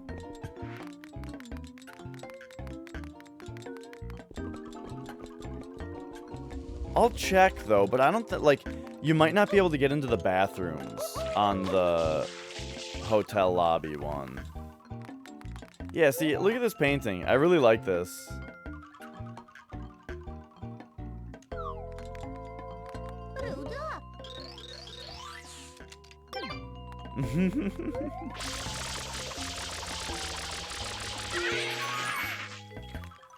That is funny.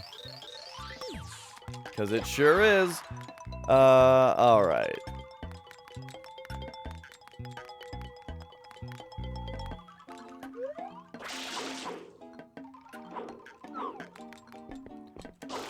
Well, how about this? After we flip these and go bloop. I mean, what do these kids have to say? Would you mind being a bit more polite? And she's got nothing to say. What?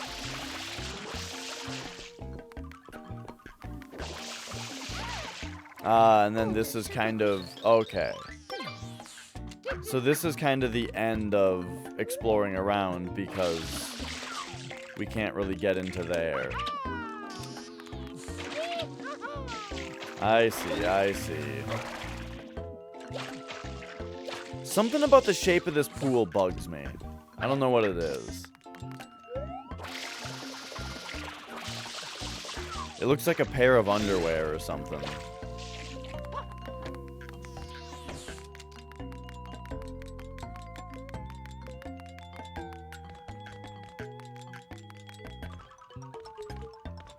Yeah, I did. And then I also went and like sprayed the blank painting with several different colors of Yoshi, which is the dumbest, most specific thing that I've tried on anything so far, to no avail. So, I think for that, or for this level then, I've got a couple other little exploratory things to try, but not too much here. So the thing that the different Yoshis do is, when you spray an enemy, the enemy turns into a platform, and the behavior of that platform is different depending on the color of the Yoshi. But even then, even though there's several different colors of Yoshi, I think that there's only like 2 platform behaviors.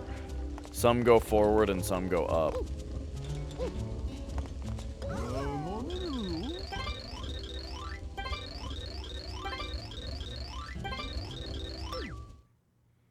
Okay, so I wanted to see if we come in here on this version of the level.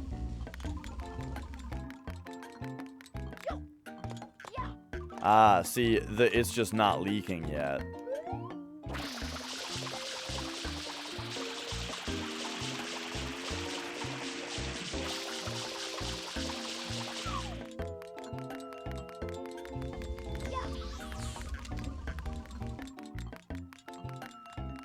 Probably this side too.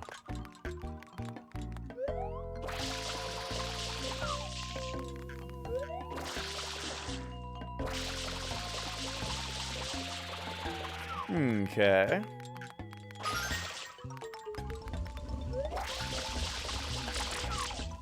Whoa, there's a ghost there. And then I've already tried destroying all of the regular boos.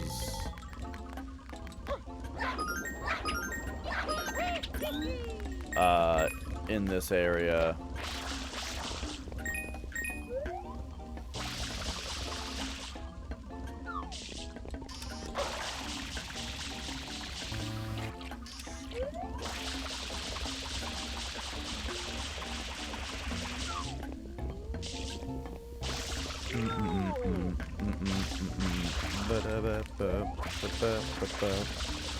Okay.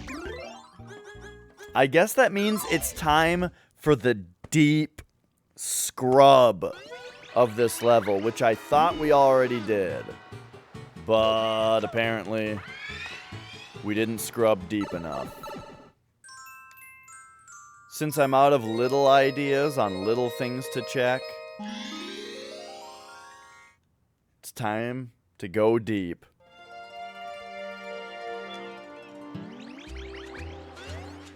Maybe on this version of the level, where these trees have coins on them. On this version, they'll produce coins if we shoot them.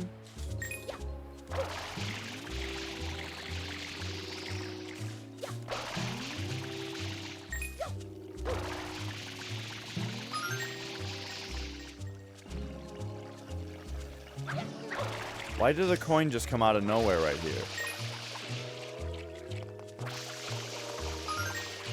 What?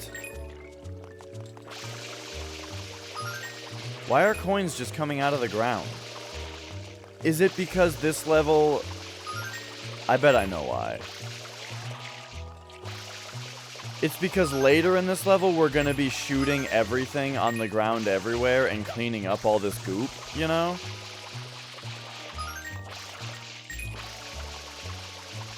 We're going to be cleaning up all this goop, and they want it to produce coins when I do so. But it's also very suspicious.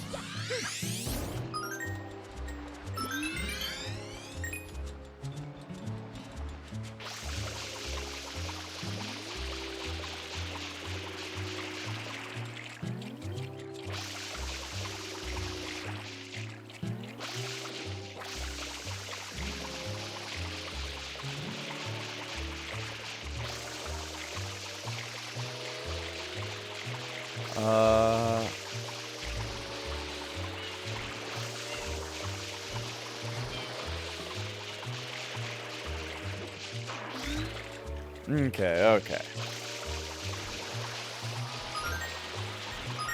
See, like, I'm thinking that these coins are not necessarily coming out of the goop. They must just be coming out of the ground in general. That's interesting. I did not know that that's how this worked. But it sets a precedent that in this version of the level, coins just come out of the ground.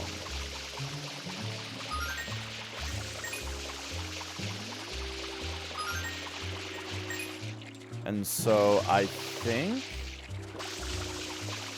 this might be our ticket home.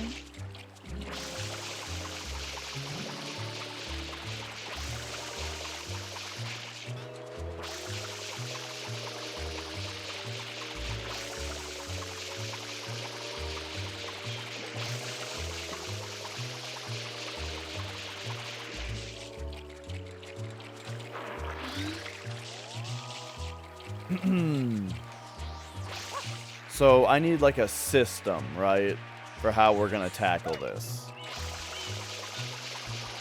Let's start over here.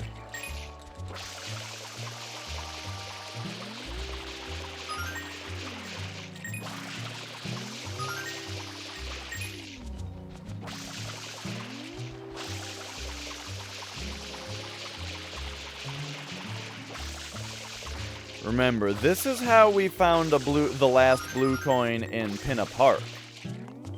There was a beach that had coins spread all around it, if you sprayed around. But then there was one of those blue shine sprite symbols.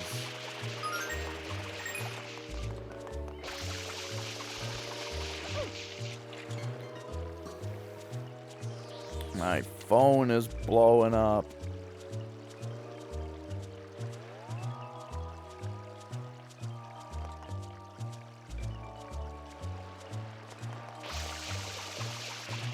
The 100th will be blue.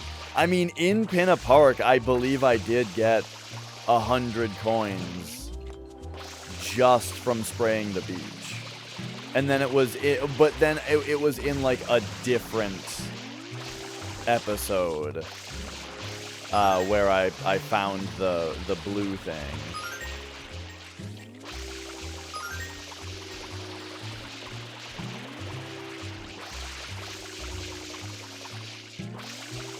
So yeah, the thing about the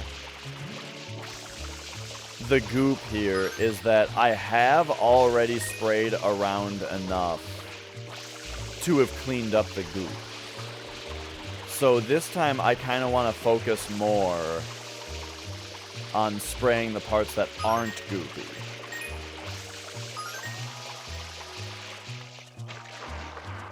At least not yet.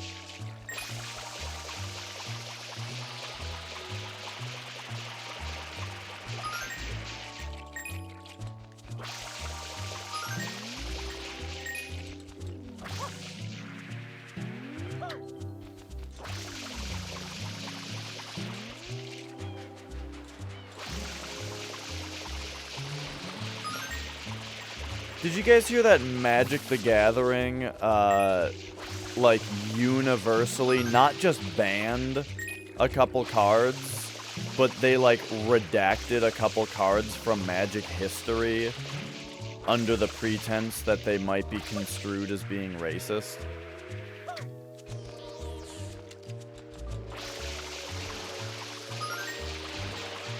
One of them I can kind of understand, where they're just like, ugh, maybe that card was kind of weird. And that's a card that's called Invoke Prejudice. It's just straight up called Invoke Prejudice. And the artwork depicts some executioners that may be misconstrued as looking a little too KKK-ish. And what the card does is, so it's a blue card, and it, like, I believe it does something to tax or punish players for playing creatures that aren't blue. And so they're like, oh, the color of the creatures matters. And just all, you know, also the guy who drew the artwork for that card is kind of a weirdo white supremacist neo-Nazi kind of weirdo guy that has not done artwork for a long time for them. So that card kind of had a whole storm around it of like, yeah, this one's maybe just a little kind of fucky, and everyone kind of looks at this card and goes like, this card's a little weird, isn't it? So, okay. Even though, yeah, that's the biggest part. Because what the card does, as far as a blue card taxing things that are non-blue, that is very normal Magic the Gathering stuff. Because monocolors are not skin colors, you know? And I think that it is a very, very bad path to go down if you want to start looking at Magic the Gathering and considering the color of Magic as like the color of race that's controlling it. That's just a endlessly incorrect and troublesome path to go down, you know what I mean? But that's exactly what they did with like a couple others. There's an enchantment called like, I believe it's called Crusade. I think that's what it's called, an enchantment called Crusade. It's white, and it gives all white creatures +1/+1. And that card has been redacted from Magic the Gathering history. If you go to the Gatherer, which is like Wizards' own, you know, database of all Magic cards, it's not on there anymore.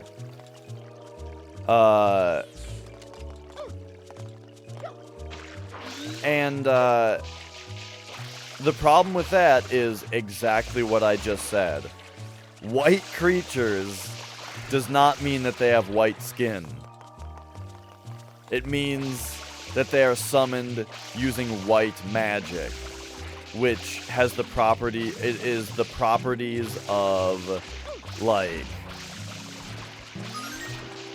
law and tax, and by law, I mean, like, rules, you know, and, like, that kind of thing.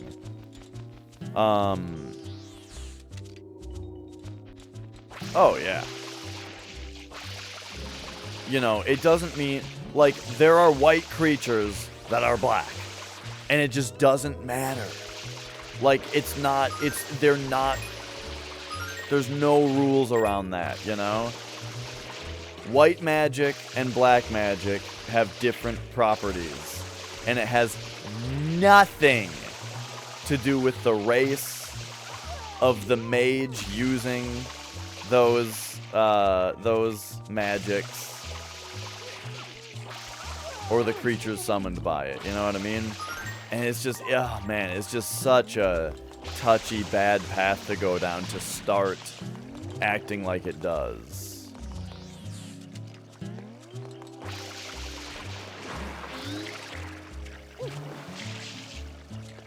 Right, I can see that.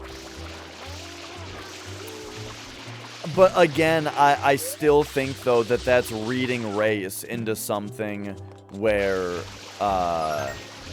that's reading race into something where there isn't. You know what I mean? Like, you can say that those are racist interpretations. However,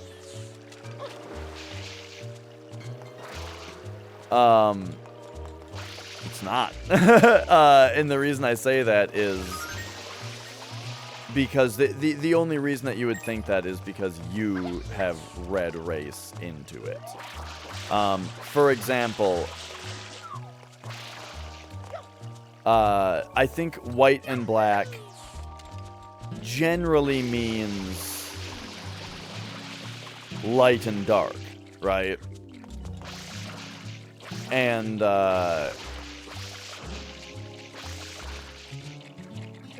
you know, things that you associate with daytime versus things that you associate with nighttime, right? Oh yeah, oh shit, I didn't even read what you said. That's exactly what you're saying. Like, I would believe that it more comes with a day versus night kind of thing.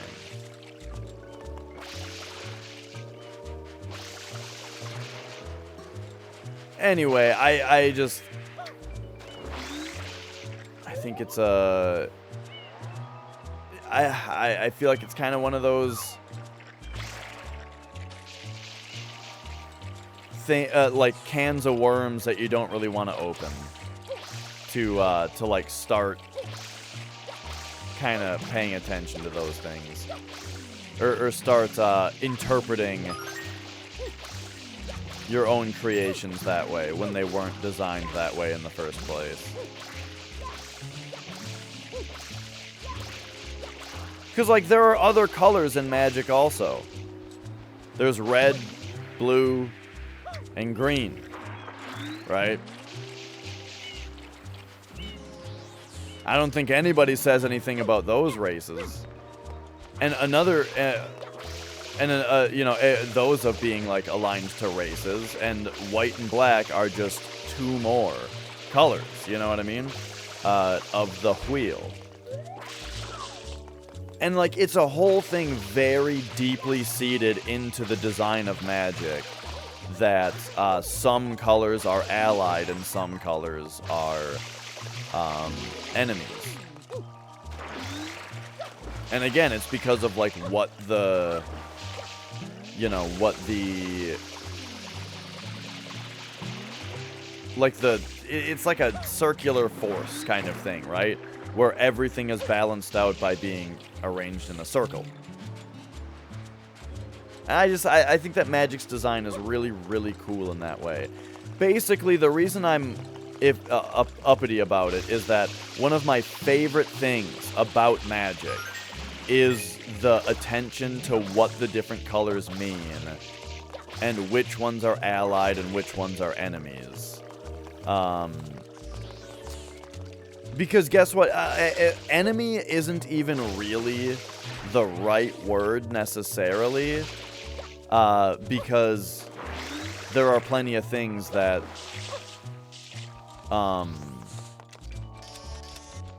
that use them together, like red, blue, for example. Red and blue are, I should say, opposing, maybe? Red and blue are opposing colors, right? But they are a very powerful combination, you know? Red-blue is one of the most, maybe the most powerful combinations of colors in the game. But they are technically opposing. They're arranged opposingly on the color wheel, which tells you that, but then, like, the way that you know that they're opposing is because it's built into the game. For example, there is the card Red Elemental Blast, which only counters or destroys blue spells and permanents. And there's Blue Elemental Blast, which only destroys or counters red permanents. You know what I mean? They are directly opposing colors that have things that directly hose the other color. There's the card Boil, which destroys all... It's a red card that destroys all blue islands. And there's the card, Shit, isn't there a really similar one that does the opposite? It's a blue card that hoses red lands? Now I don't remember. But you know what I mean?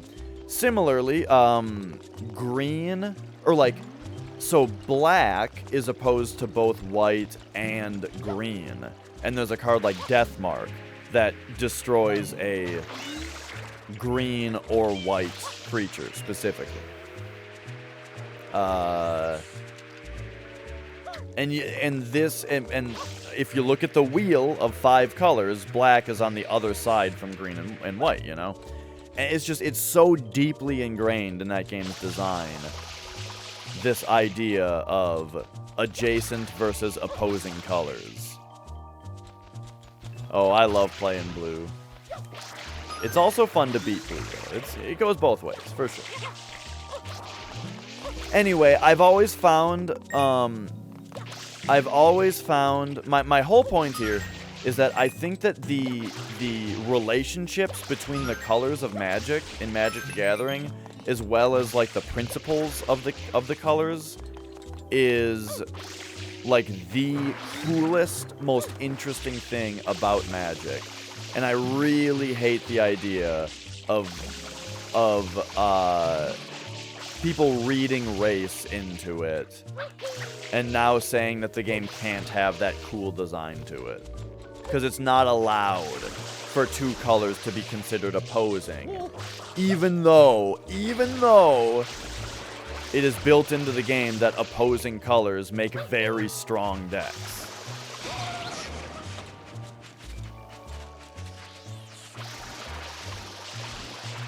A black-green deck is very strong. A black-white deck can be very strong. A black... oh, those are the only two for black. A white... red... White-red is opposing, right? Because white... Yeah, white is allied with green and blue. So yeah, white-red. Very, can be very strong. Look at, you know, cards like Lightning Helix.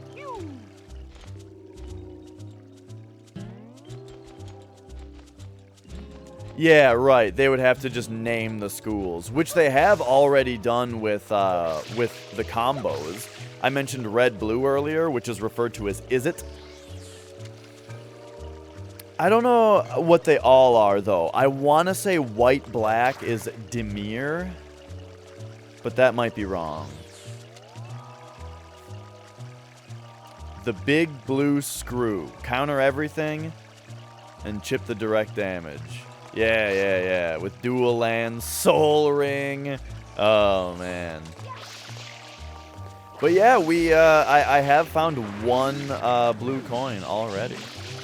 By the way, if you disagree with what I'm saying here about Magic and you don't like you know, you think that like it should be more carefully considered, tell me. I'd like to have a discussion. I'd like to hear another perspective.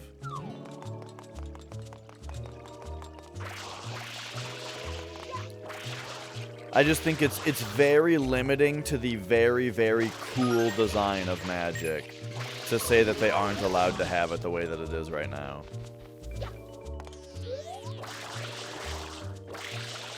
Someone innocently decided that the different schools of Magic should interact in a really, really cool way. And then people say, well, if it's based on color, that could be skin color, so you can't do that. Because now you're racist. Doesn't matter that skin color has nothing to do with it, and creatures of every color can be any skin color, and that's always been a thing. Jay Spellerin is a blue creature that's white. Teferi is a blue, well, I'm saying creature, but he's a planeswalker, which is like a human, basically. Teferi is a blue planeswalker, creature, person, that's black.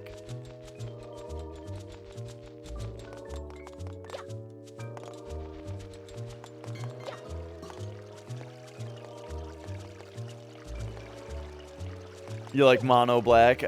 When we first started playing Magic, my brother and I, my brother was into mono black decks, and I was into... The first deck I ever made myself and played against him with was a mono green deck. Man, we are still finding stuff in the ground here. I have not closely enough sprayed everything, apparently.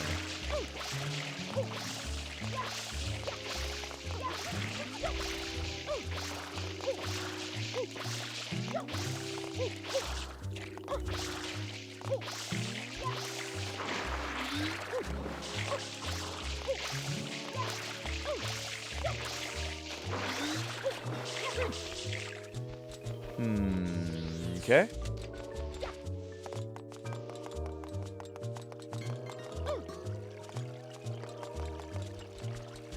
Yeah. Right.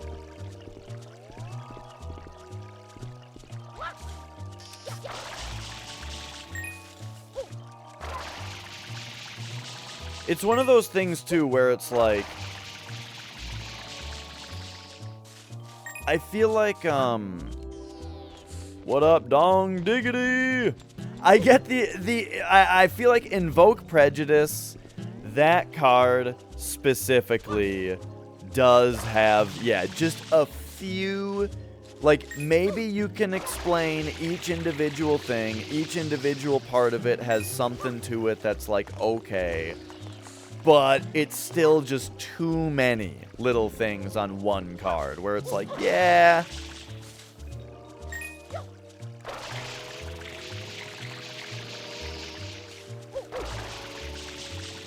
Here's one funny thing about that card, though. So I mentioned that the guy who did the artwork is kind of like a weirdo neo-Nazi guy, apparently. That guy's artwork is fucking awesome. Like, you know, nothing to do with that man's political views or personal outlook on life. His artwork on other cards is gorgeous. Look up the circle, you know the Circle of Protection cards? There's one for every color as well as Shadow. There's Circle of Protection, white, blue, black, red, green, and Shadow. Look up the Circle of Protection cards from the set Tempest. That cycle was... The art was done by Harold McNeil, who is the guy. And they are some of the coolest looking Magic cards in existence. I love the Tempest set. Tempest is the best looking Magic set. It's got the good card frame.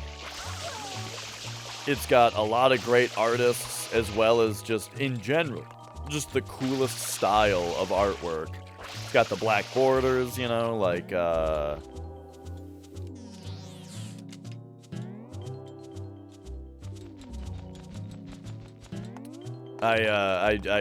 really, really like that set in general. Tempest is just the coolest Magic set. It's got great basics also, like, if ever, like, Invasion. Is there a Magic set called Invasion? Or are you perhaps thinking of Onslaught? I might be totally wrong here, but is there a Magic set called Invasion?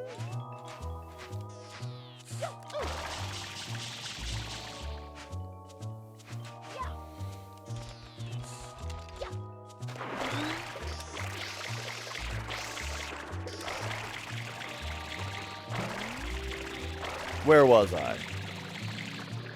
Oh yeah, so when I build like a Magic deck, I do put a lot of thought into like what each card. It's like you got to get the coolest looking version of every card, you know? And the thing is, if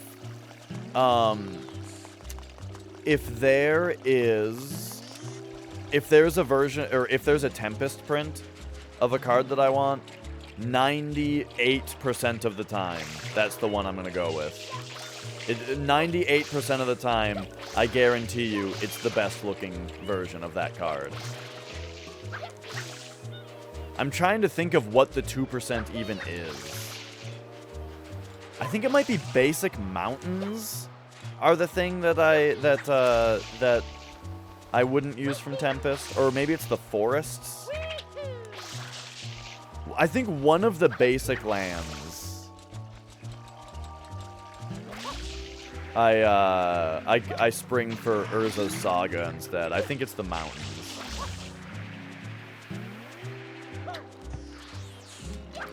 Goblin Ringleader. I know I've heard that name.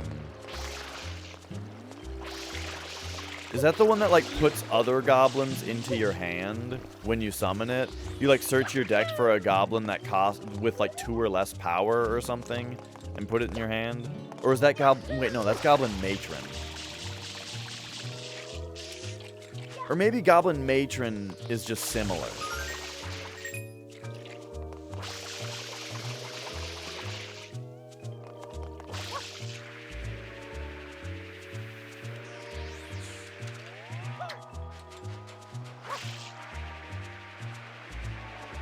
Oh yeah, whenever I need to look up a card, I always go to scryfall.com, which used to be magiccards.info.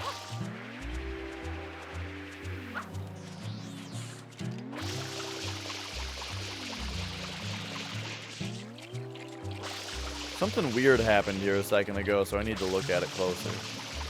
But no, we're fine.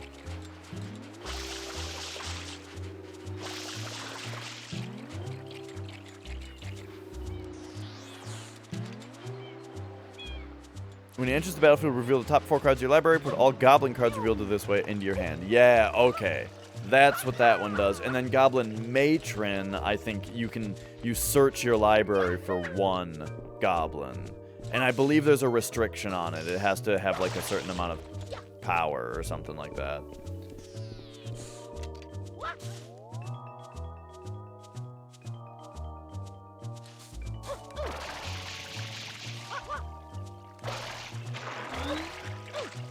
Gotta love goblins.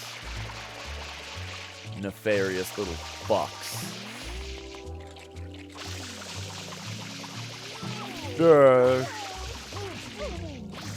That's racist. Not all goblins. Yeah, you're probably right. There are probably some pretty chill goblins out there.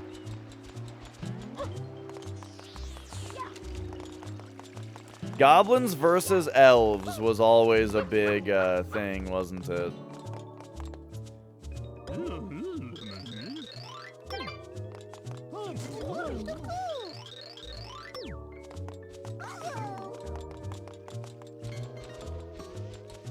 Okay, so I gave this area the spray down of a lifetime.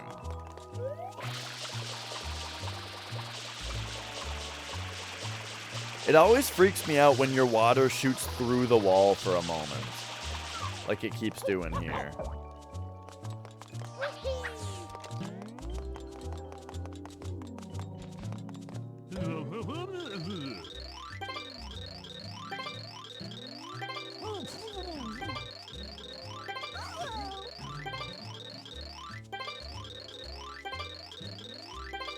So there's a race at 2 today, which is in an hour and a half, and it doesn't have a commentator yet.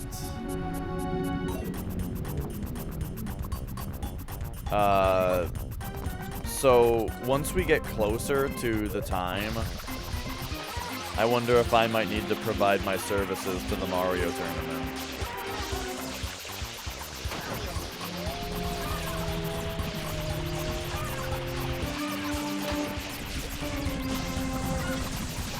My next race is still unscheduled.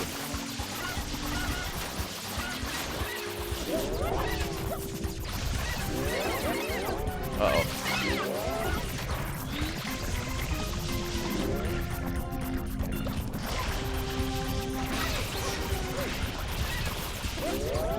Uh-oh.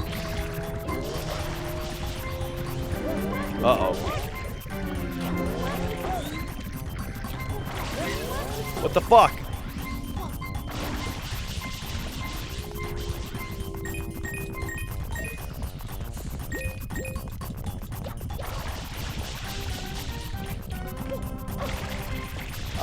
Yes. So the round robin round is until June 28th. That's the deadline for everybody to have their this round races done.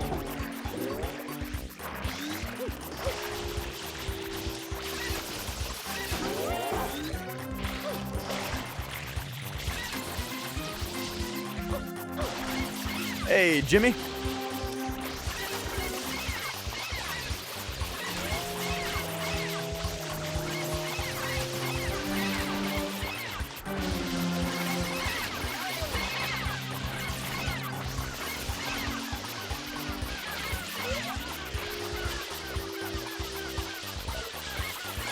They don't come through the water. Oh god, they come through the water.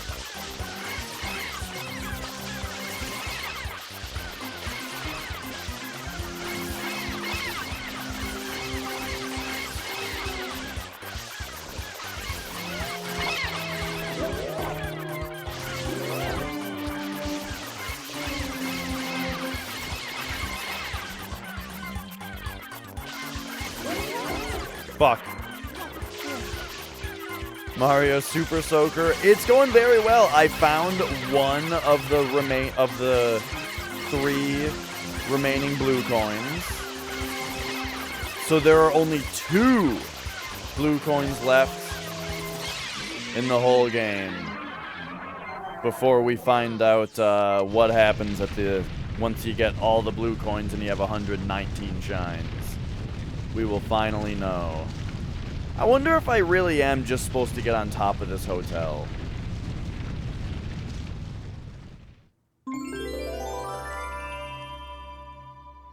No, I don't believe I've had a stream where I got 0. I don't think that's happened yet. And I've already got my 1 today. I would love to find this one, though. And then have only 1 left.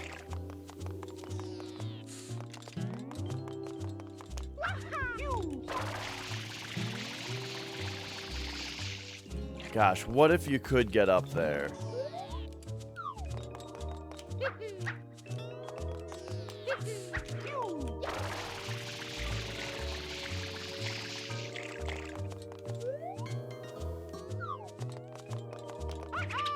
Whoops. I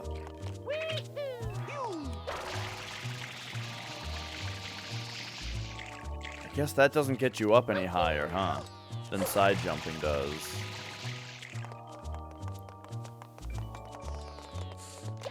Well, what about this? What if you go...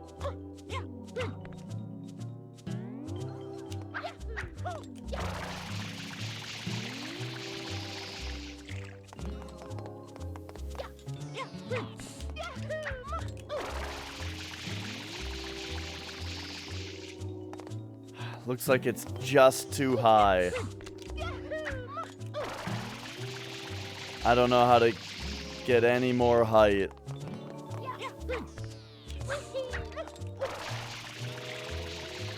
Get up there!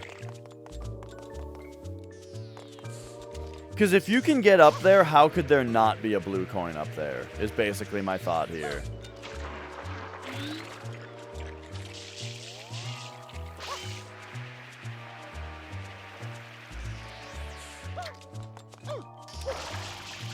Let me check whether...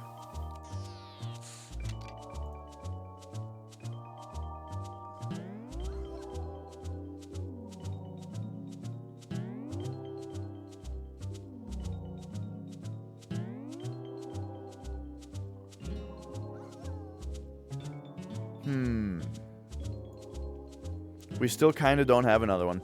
How does this compare to the other 3Ds? I think it is just as good. I think this game stands shoulder to shoulder, they say, with the likes of Mario Galaxy, Odyssey, 64. Now, 64 is my favorite. But I feel like this one's just as good. The blue coin hunt here is very, very hard. Like, very hard. But hey, if you're, you know, if you want to just look up a guide, you can do that. For me, it's been quite fun, though. Gosh, what if I need to do it just right? Just get the sub-pixels right. Get the maximum wall jump.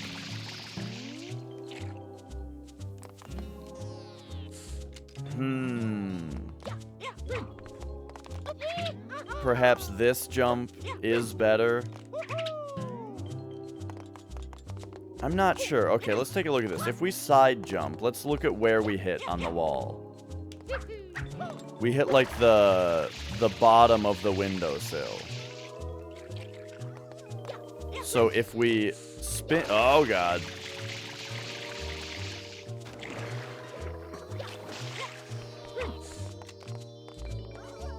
If we spin jump...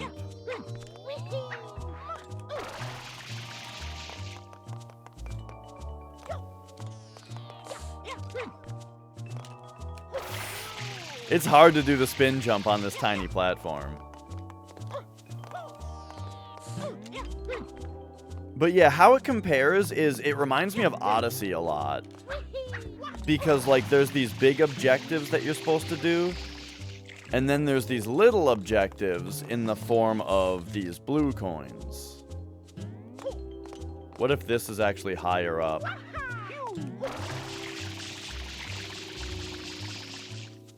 There's these blue coins, which are like little things. Like, interact with this little thing or that little thing.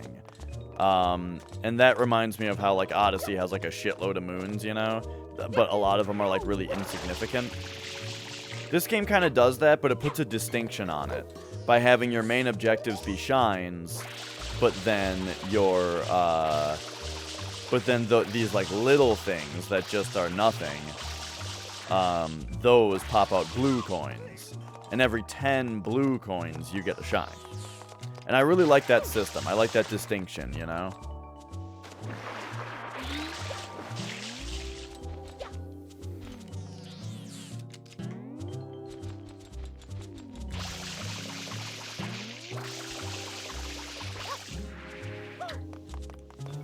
Well, then...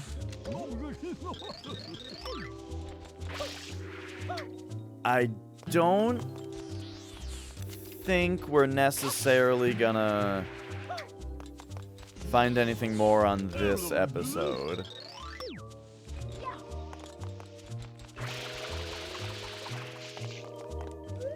I've spent a long time in this episode now, though. Maybe too much time. But hey, I wanted to be very, very thorough. More thorough than ever. And a big part of why I spent so much time here was the fact that coins were randomly coming out of the ground. And so we had to see if one of them was going to be different. But alright, that's going to be my episode 1. Let's just talk to this guy just in case now.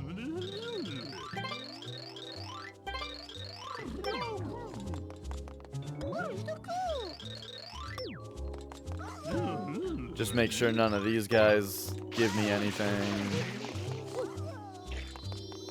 Or you? Nah, they're still saying the same thing as before. Okay. Bloop. Alright, I gotta grab a soy boy here and then move on to episode 2.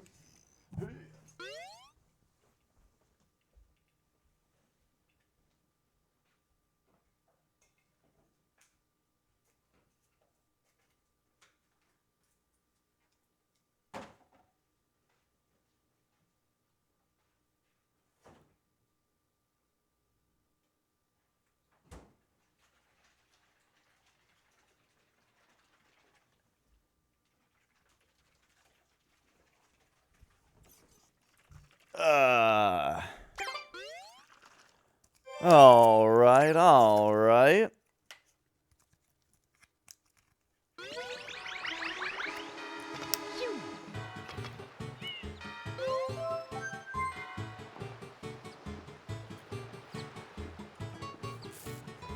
Da da da do da da.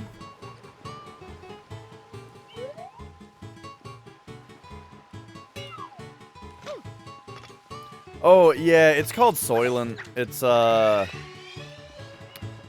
just a meal replacement drink. But I think it's supposed to be... It's not like a lose weight meal replacement. It's like a... I think it's supposed to be like a this actually has everything you need kind of drink. And for me, it works very, very well for breakfast and lunch. Because personally, when I wake up, when I'm first waking up and getting out of bed, the last thing I want to do is have to make breakfast and eat something, you know? I just want to get into doing something. And so, it's really nice to just have something where I don't have to stop to do that. And then, it's very nice for streaming, because I don't have to stop to take a eating break.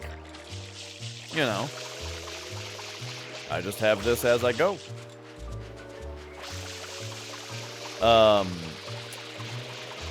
And so then, see, this episode doesn't have anything popping out of the ground. And then the thing is, though, I do still like to have dinner, though. So, I still have dinner normally.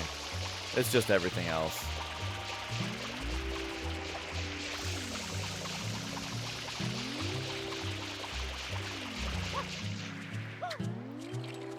Okay, let's fill her back up here.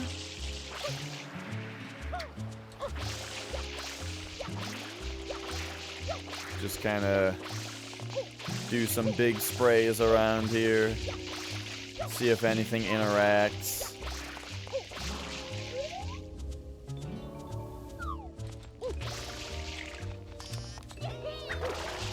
I forget, but fire doesn't blast you up into the air like it did in Mario 64, right? Nah. So we can't use that to get up on top of the roof. But yeah, I just, you know, the thing is, like, I don't like the process of, like, getting food at the grocery store and every day thinking about, you know, what I'm gonna eat and then making it and then eating it and then possibly having dishes or, like, something that I need to clean up and all that shit, right? I can do it once a day for dinner, but I don't want to do it 3 times a day.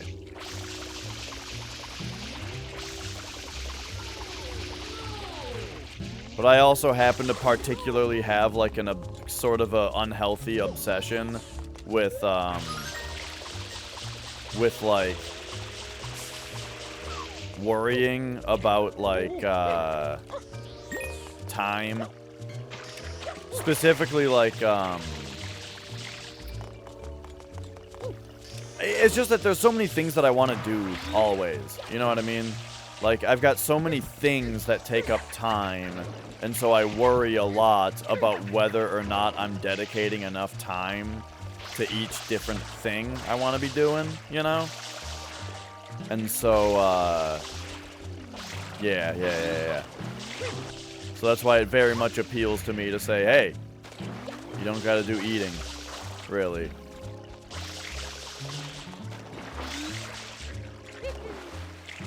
Ah, yeah. I've heard of people doing that. I want to say that there's like a Simpsons joke about that at one point. Marge says something like there's like some joke about how Marge says that she's just finished preparing sandwiches for the next week or something like that. Maybe it was a different show.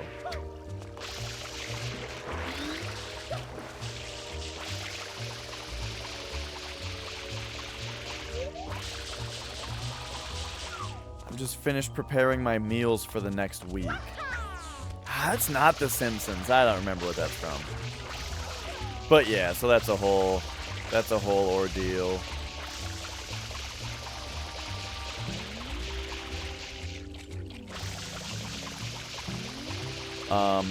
And yeah, like a big thing about, cause like, yeah, well, like, okay, so right now I'm on vacation at work, right? And that's been getting me feeling very nice as far as like getting done all the stuff that I'm wanting to do. Because, you know, I really like streaming, and I like spending a lot of time streaming. But I've also been trying to record music lately. And I'm getting done with that. Well, it's more practicing because I'm still trying to get better, right? And then doing a little bit of recording. And then besides that, I like being social with people, you know, and spending time with Flex and Nicole and my family and stuff. Well, Flex is family, but, you know, I mean the rest of the family.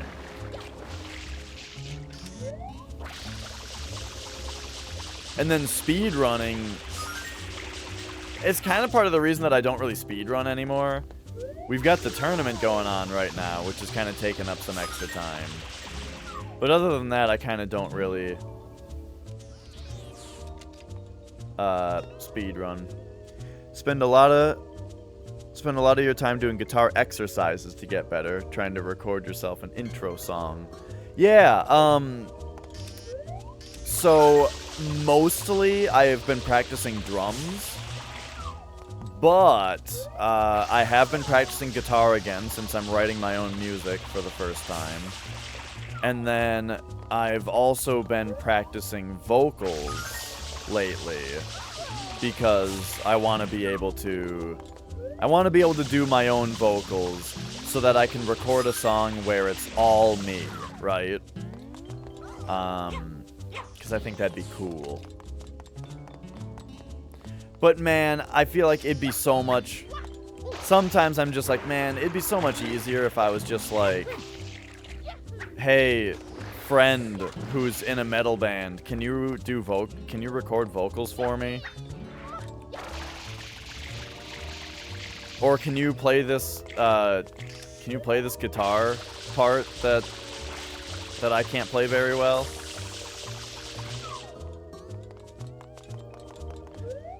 Right. That's the thing, is like, there's temptation there, Jimmy, so that I can, like, get more stuff done, you know? But at the same time, I like playing all of the different instruments. But still, you know, I've got a friend who's a death metal drummer, and I could probably write faster songs that are cooler in certain ways, and then maybe he would be interested in recording them. And that kind of thing. Like, one thing about my songs that I'm writing right now is that there's a couple parts that I want to be faster, but I just know that I can't write outside my own limits, you know? But like, there's one riff that I wrote at 160 BPM, but right now I can't reliably double kick at 160. So I had to bring it down to 140. But, you know, it's fine. It still sounds good there. Right, I could just record it in tiny little chunks and then quantize it. But at that point, I might as well just program the drums. But then it's like, what am I practicing for? What am I practicing for if I'm just gonna fix it in post anyway?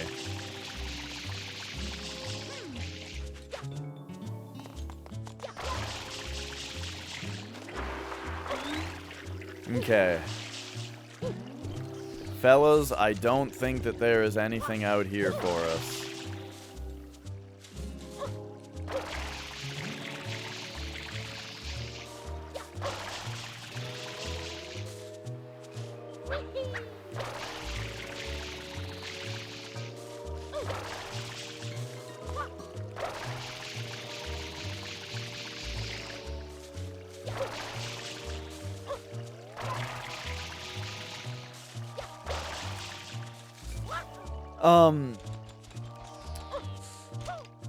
The current song that I do have like a demo recorded of, which I need to re-record, but I currently have like a recording of it, that ends with like a really long sustained section of 145 double kick, which I like intentionally wrote to kind of push myself to say like, now I gotta get up to 145, right? But in order to make the section more interesting, I started, like, putting more complicated cymbal work into it. And now, like, when I hit those cymbals, it kind of throws me off balance. And then I can't sustain the 145. Because I can sustain 145 if I'm really going at it, you know? But I get knocked off balance when I'm messing with the cymbals too much.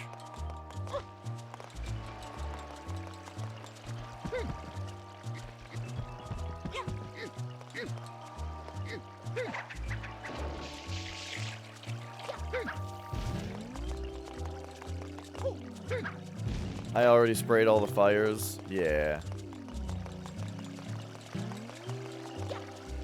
But anyway, I have a second song that's like 70% done writing, I would say. Maybe a little more. Oh no, because I don't have any lyrics for it yet. So yeah, 70% done writing. And then I have a third song that I just got up to about the same amount. The third song, I'm really liking how it's coming together for the most part. But there's one riff. There's one riff that I wrote a while ago that I put in there. And it's not working yet. And I need to, like, adjust it. I'd probably just put them on YouTube, Jimmy.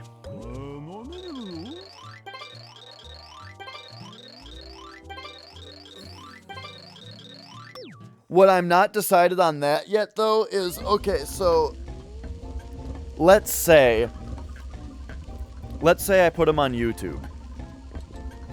Would it be better to just have a split screen of each different instrument track uncut?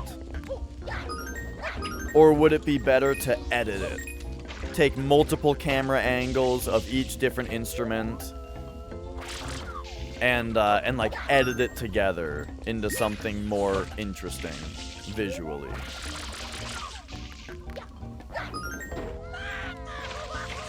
Probably the second one.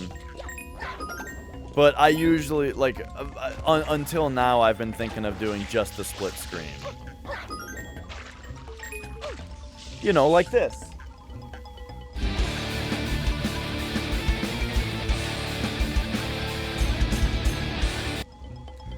I mean, well, that would be, it would be...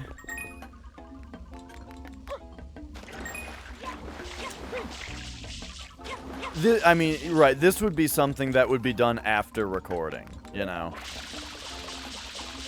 So it would, I think it would only, it would just delay how much time it took to send it out.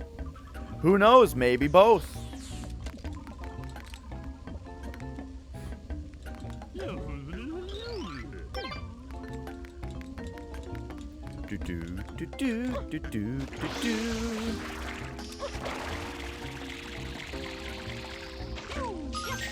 Alright, so here we are on episode 2.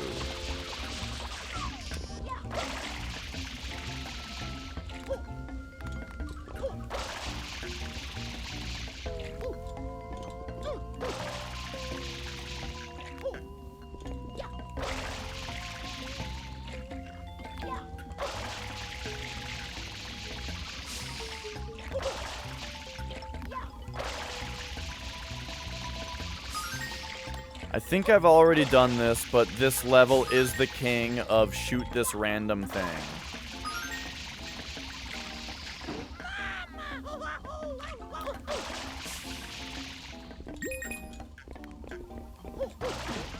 Ah!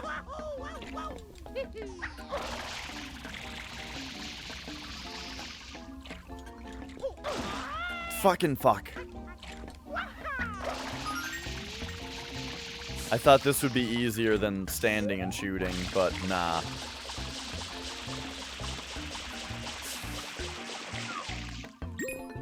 Okay, done with that. Looking around, looking around. Remember, talking to people was what gave me the harbor one.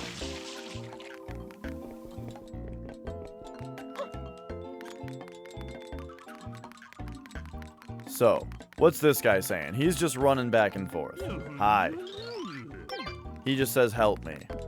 I mean, we'll take care of the ghosts.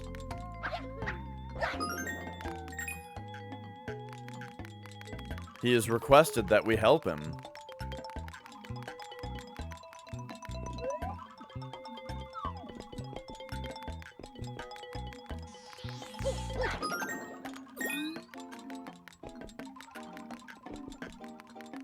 How's that? We got rid of them. They're gone. The ghosts are gone. Ah, get out of here, you.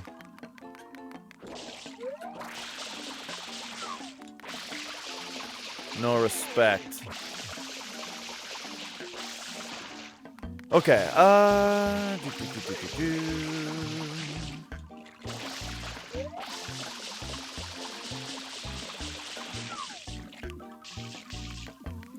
But yeah, with the progress I've made on the third song, I'm like really excited to record parts of it and add that to the riff out commands.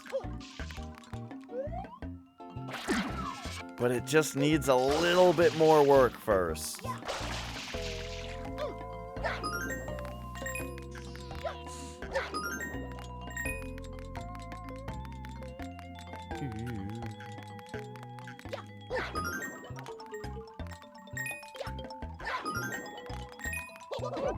Whoops.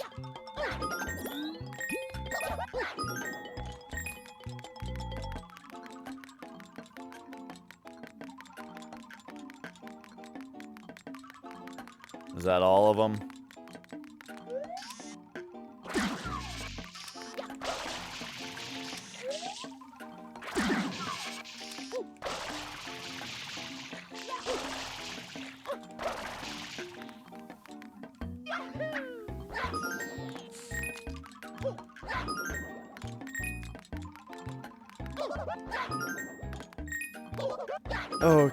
Okay. So the searching of the rest of this won't be too difficult.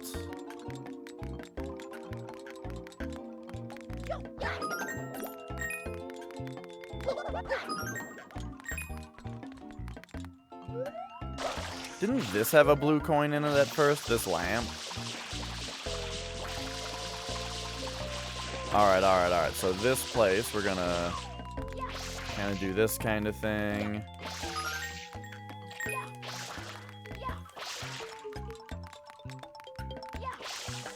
Oops.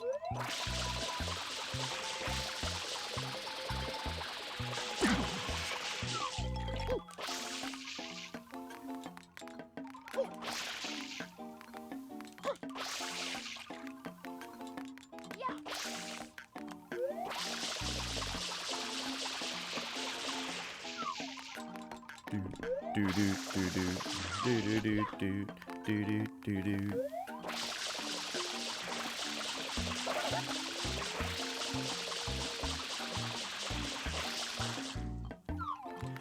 Jimmy, how much do you know about scales?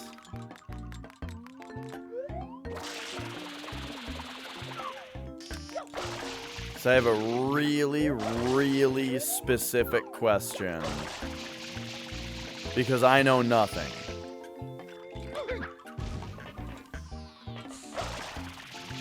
Okay. So, let's say I'm using, like, the death scale.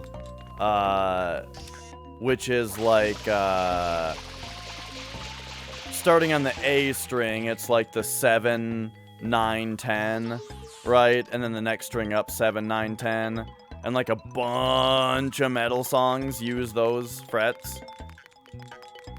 But on the E string, you can use 8. So, like, I have a song that goes back and forth between riding 0 on the E string and riding 8 on the E string. Yeah? Does that make enough sense? So it kind of 0, then the bass or the root note goes up to 8, or however you want to say it.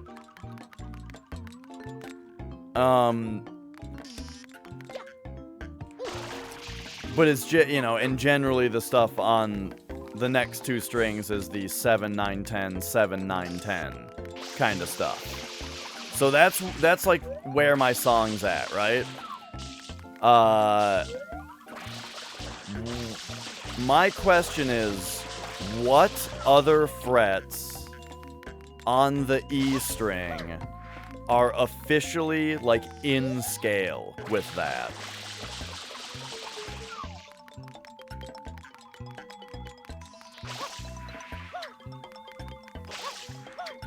That might not be enough information.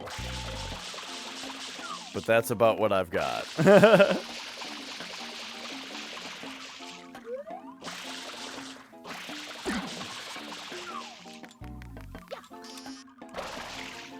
I stopped all the ghosts. This guy's a dingus. Okay. I might send you something then. Because there is one particular riff that I wrote before I wrote this song, but I didn't have anywhere to put it, you know, so I put it here. But I feel like it might not be in scale.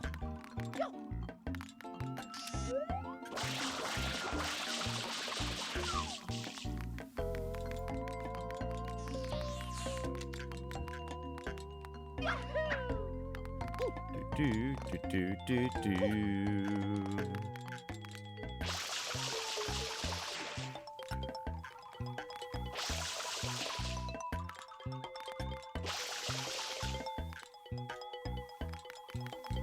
Yep.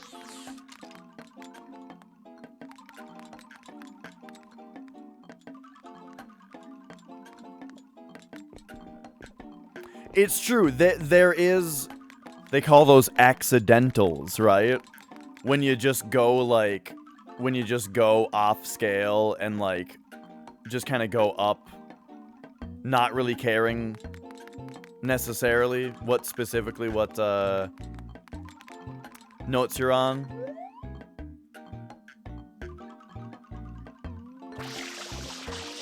Yeah. So I'm referring to the strings as they're like as standard tuning, but it's actually tuned to D standard.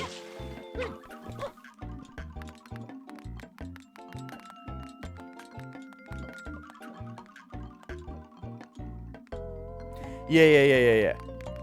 Like, I believe I'm on some kind of D, some kind of minor D scale, right? But, you know.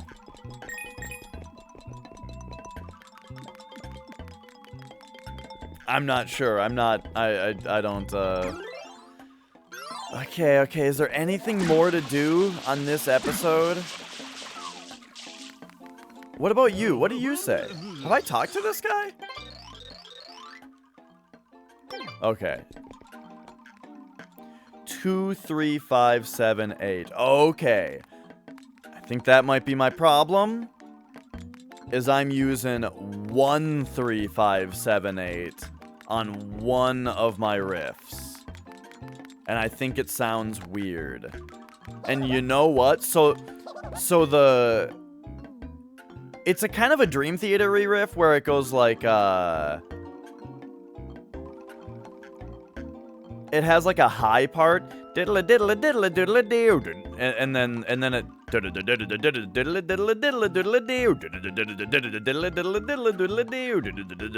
right? Is like the general sound of it. So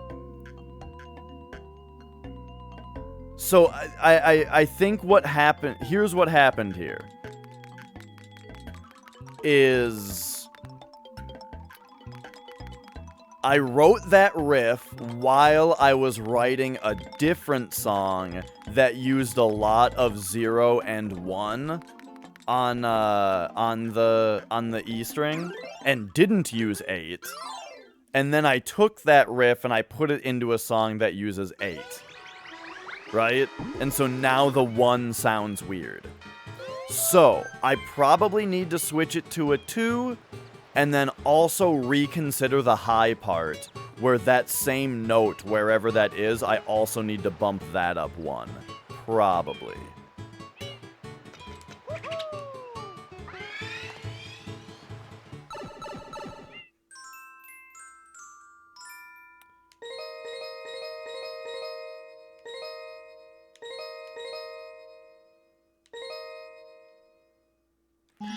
Which is funny, because that's something that I already did.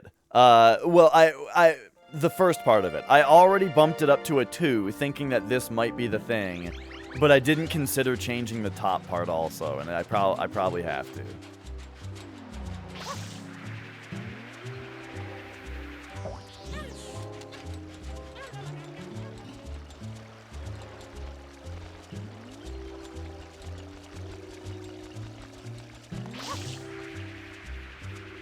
Oh yeah, I've got another song that uses a lot of 0 and 1 to be real metal.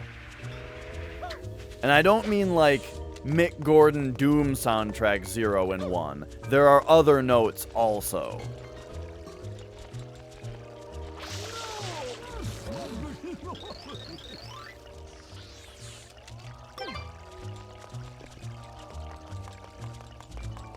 But, funny enough, though, speaking of, yeah, like, using out-of-key notes, I do have...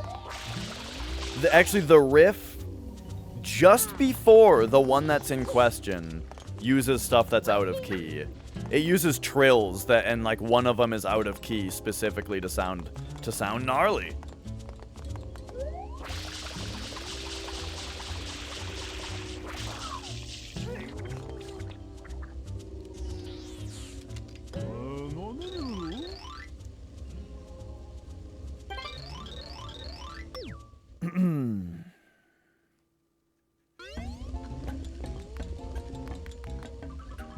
I feel like I already searched this particular episode more than enough. This is an episode that I've already over-searched.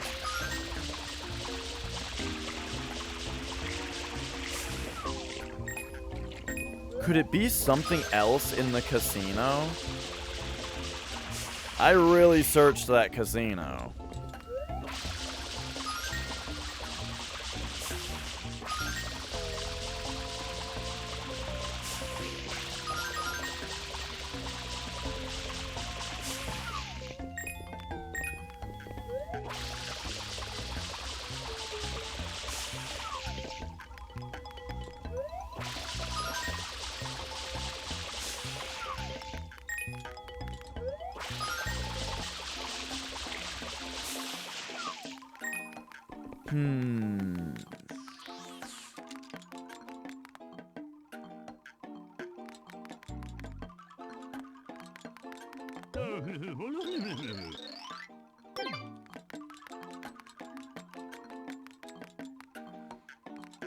I don't know if it's worth looking in here because we kind of started with this episode today.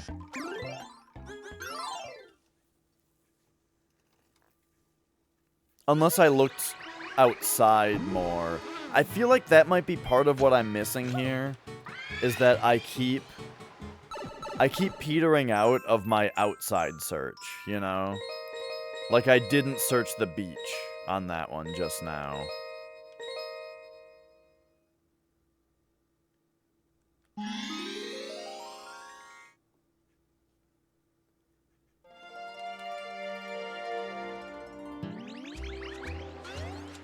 Do, do, do, do.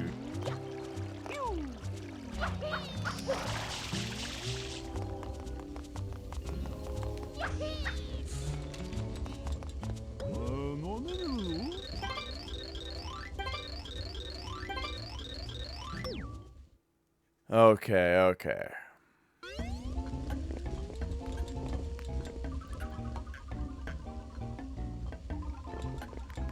So here we go again.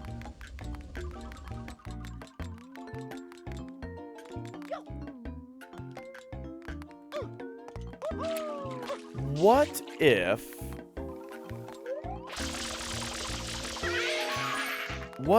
there were a certain episode where that blank painting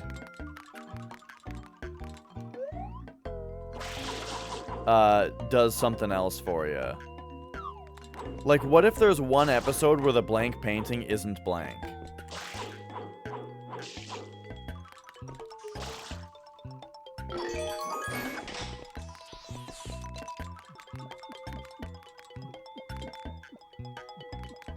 I'd have to remember how to get up there.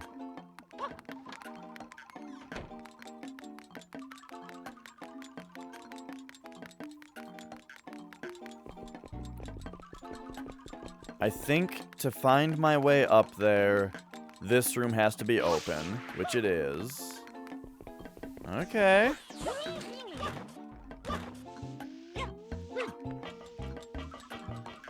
Is this gonna be our new lead? On one specific episode, the blank painting won't be blank.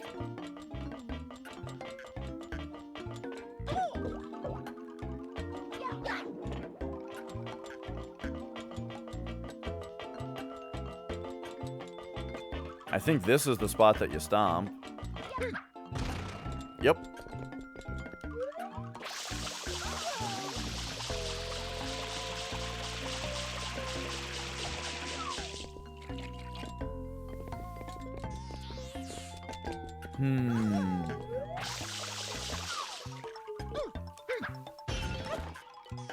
Broke it. How's it going, dong diggity?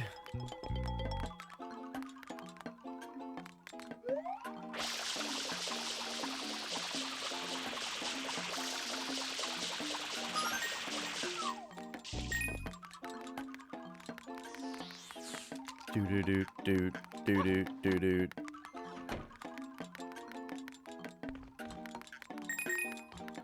Or the other thing that I was suspicious of was on one episode, the loose tile in here won't be as loose.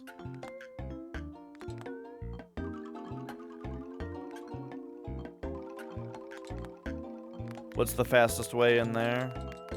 I guess it's up here from here.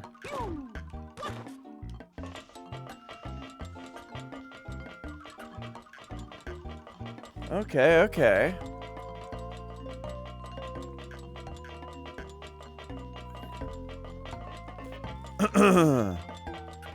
I'm glad some of you guys are still entertained by this game.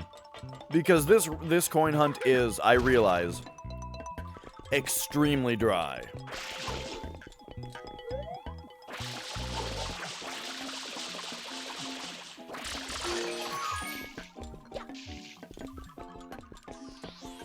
So here's the other side of the blank painting, by the way.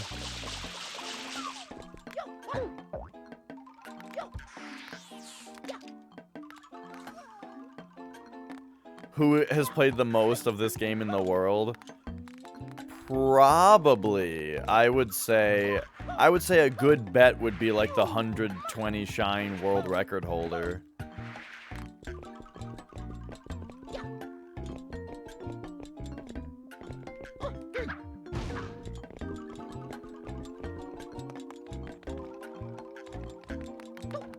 Ugh, excuse me. What just happened? I went into the wrong thing? Okay, yeah, that's fine.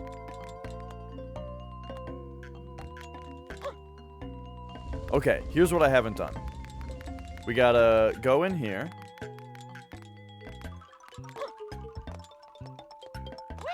Yeah, that's where I'm at with it a lot too, Jimmy.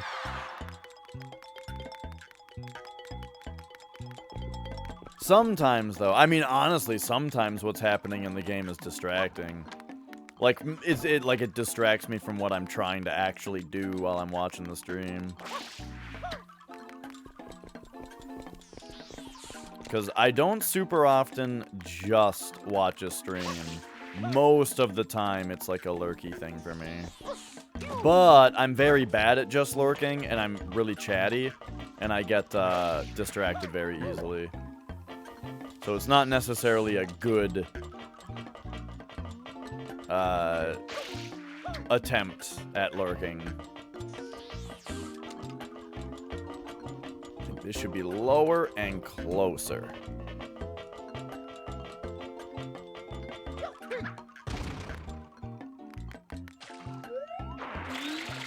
You know, there's stuff like this.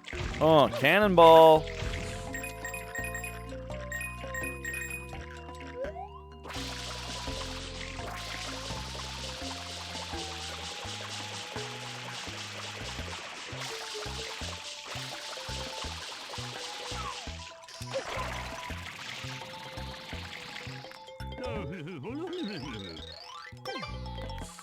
Sure doesn't. Okay, so we are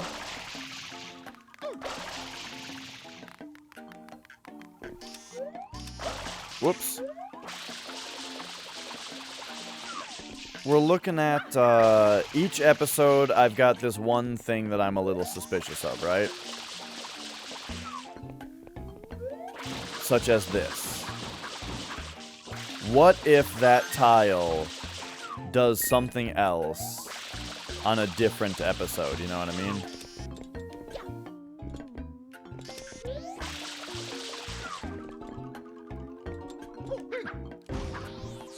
Because on this episode, it does nothing. You can pop up here. And you can pop back down here. And there's no reason for it.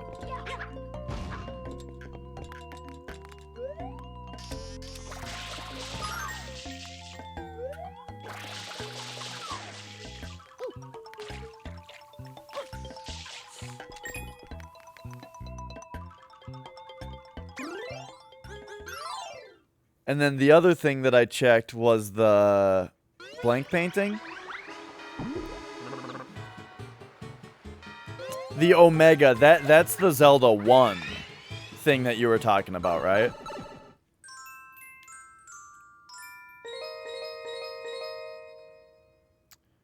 So that was the secret of the casino, or was that Big Boo? That was Big Boo. Let's check secret of casino.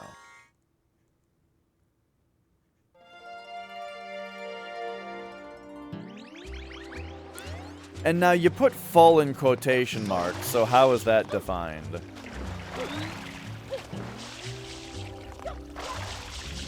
Oh yeah, you don't have to ask about links around here.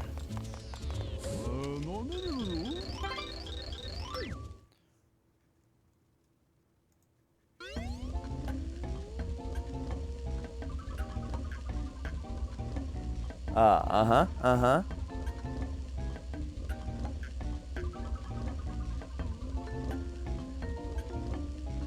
The pots I don't get. But, yeah, I guess I don't get it. I don't know what would cause there to be so many dungeons.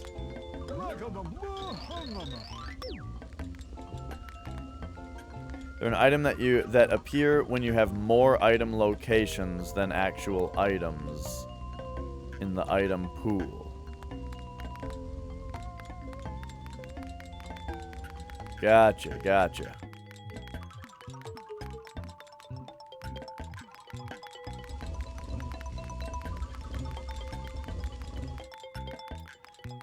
Okay, so let's see if it's easy enough to test this one thing. So we pop in here. Oh yeah, this is just the spot right here. Pop in here. This doesn't pop me a coin this time? Oh, there it goes.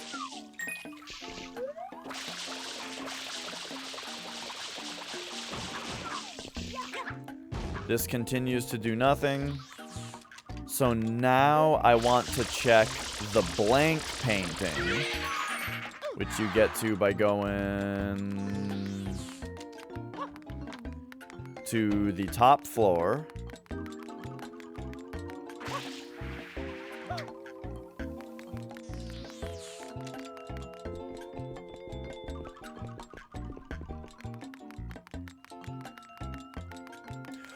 Oh, I only just understood what you said about item locations. Gotcha. Because there's more places to find items than there are items. So a random number of them are going to just be one of those. Gotcha.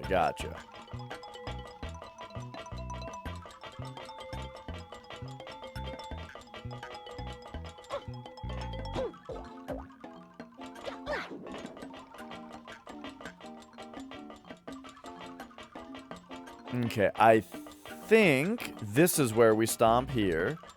Bloop.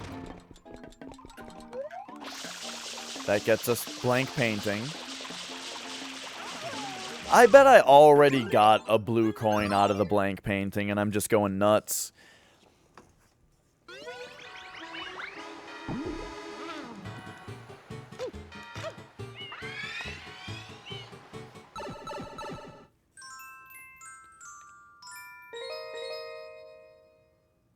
Scrubbing the Beach does not have a hotel part.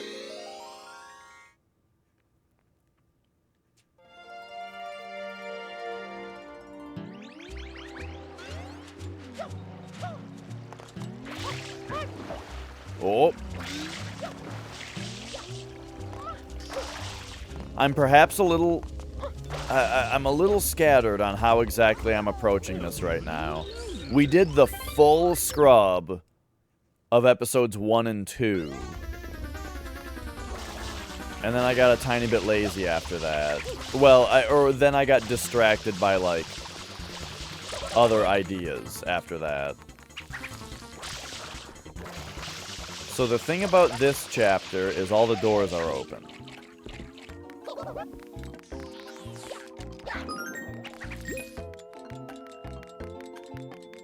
So, one thing we can do here is just go straight to the room with the blank painting. If I can remember where it was. It's none of these places.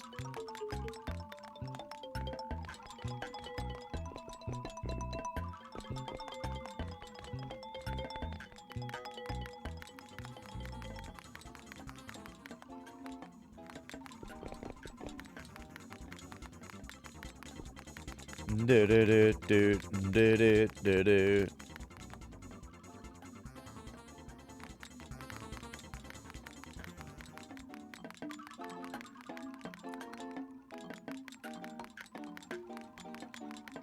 Wait, what?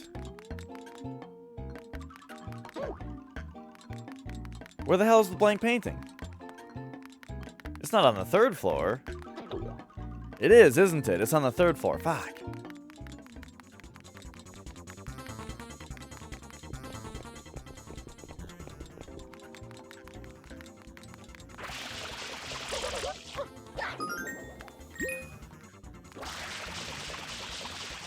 Wait, what?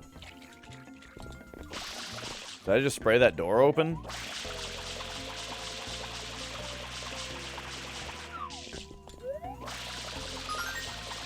Why do you have to spray over here to hit this thing? Anyway.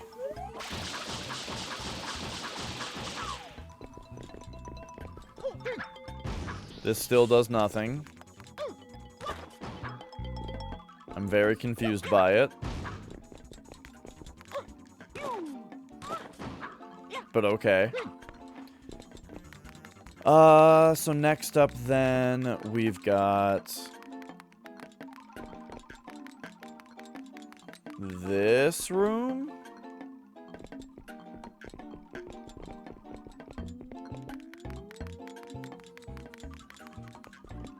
This room.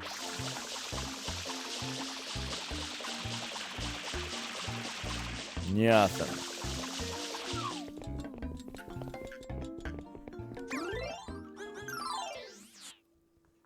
Oh.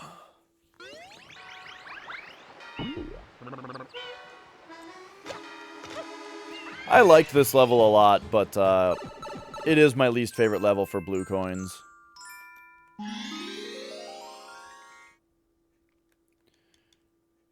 Fucking piss bags, dude. What other game has pee bags in it? Like, the pee bag thing is... That's from a game. Zelda 2. Yes, yes.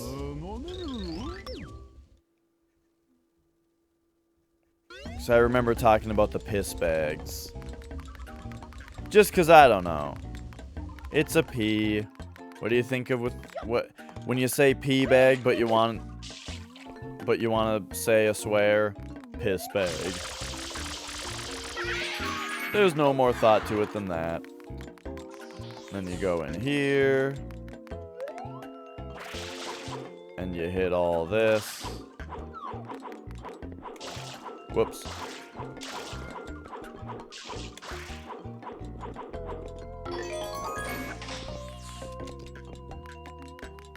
Oh, right, but this doesn't do anything for you.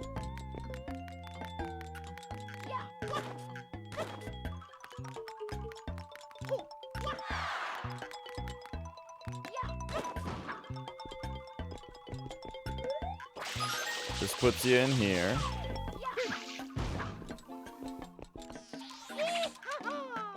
It's so bizarre.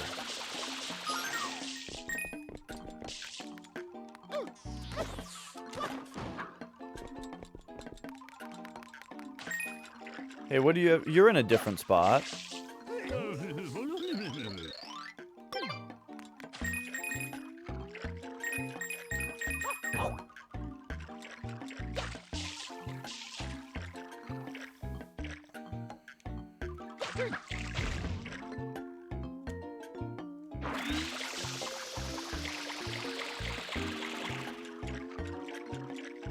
If this guy's in a different spot and says different stuff, that makes me wonder, like, whether he has something different to say at some point, you know? Like the guy that got me the last coin in the harbor.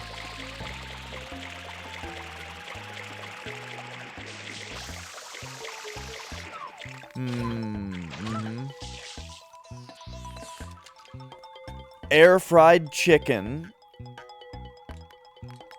Chicken quarter with a potato. I'm playing some Fallout 4? Nice.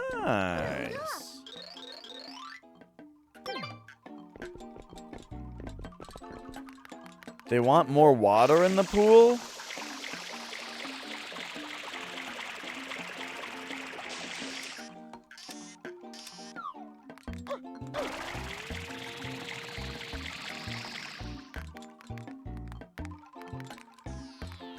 Can we turn these on?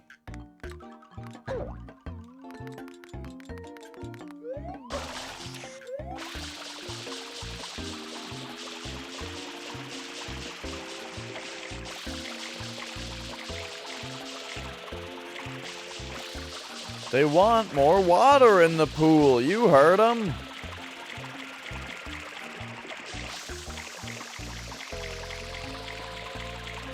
Am I... Yeah, I'm nuts. Okay. I was gonna say, am I nuts or is this water level actually rising? But I'm nuts. It's not.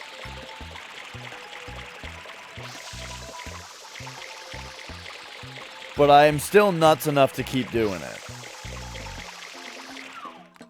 You see, the thing is, we got the water from the pool.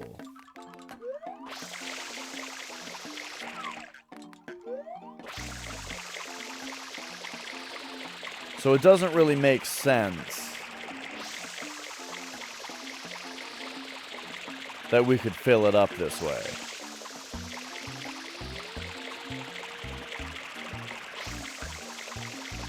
We need to get water from elsewhere. But first, we need to return all of the water that we took from this pool.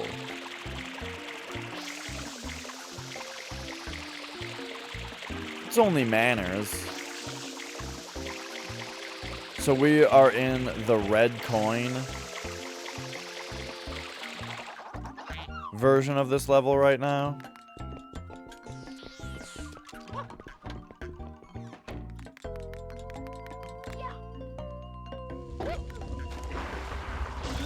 See, what if we take water from here? This is more stupid shit that's never gonna work, but, you know, whatever.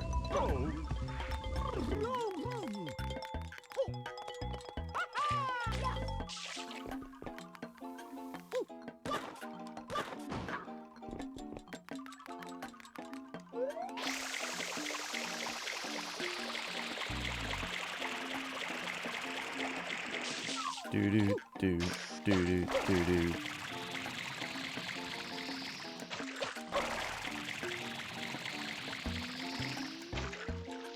Yeah, too bad.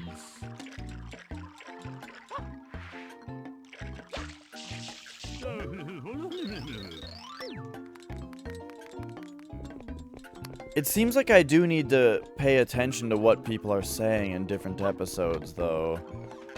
Okay, last thing for this investigation is blank painting.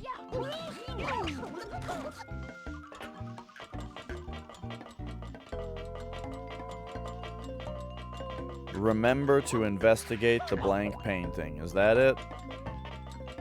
Yeah, I think that's the right one.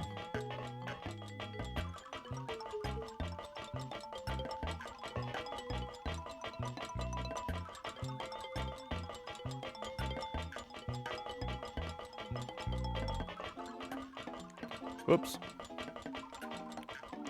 Doo-doo-doo-doo. Reading about physical hacking attacks, like implanting a wireless access point in a conference room. Oh, yeah?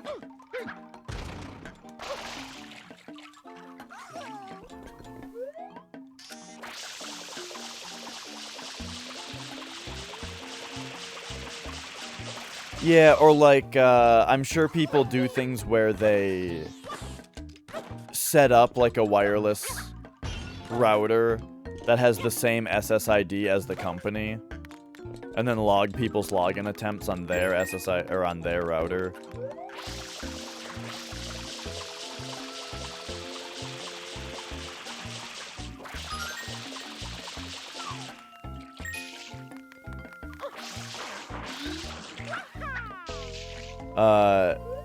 Which I think there are like things to fight against that. Like, I believe Cisco wireless controllers will, like, search for rogue APs. Oh, I see, I see. But yeah, there's a whole thing on Cisco controllers about rogue APs, which are like APs that have been detected that are around that aren't part of that controller.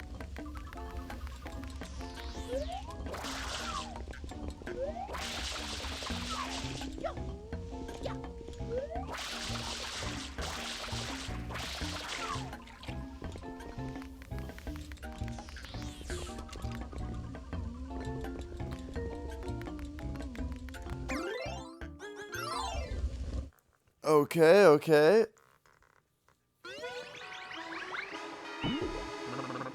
Oh.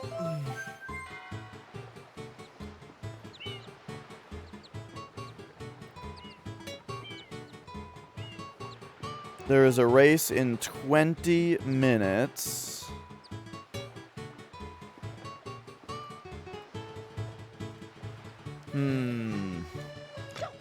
I'm torn between continuing the hunt here or stopping to do commentary on this Mario race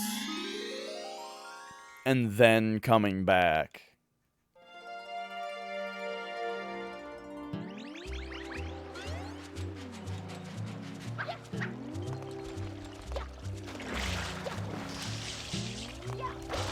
Because the only person who's available to do the commentary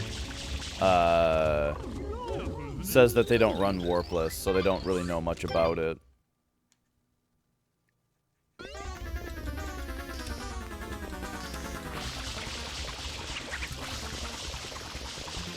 Excuse me.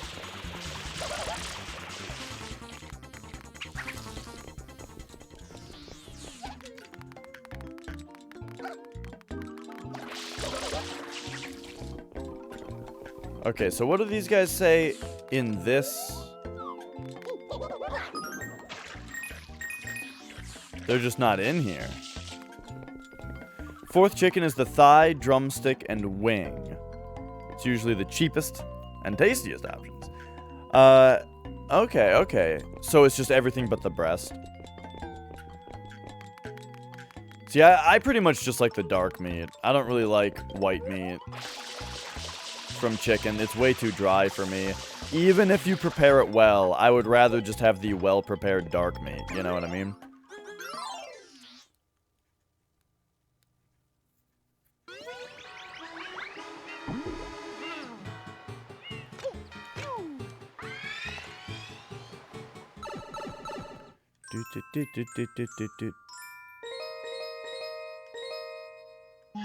I don't think that this one has the option to go into the hotel.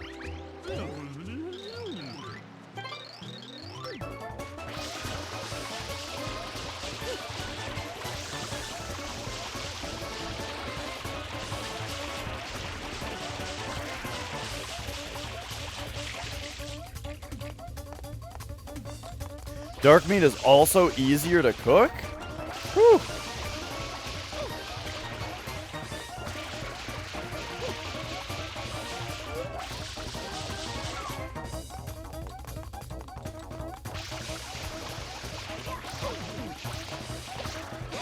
Whoops. Whoops.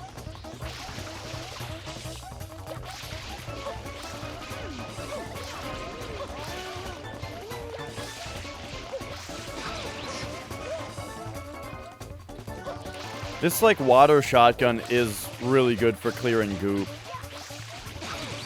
I don't love it for trying to find stuff, since I feel like it can miss, but, like, the goop is more forgiving, you know? As to, like, where you're shooting.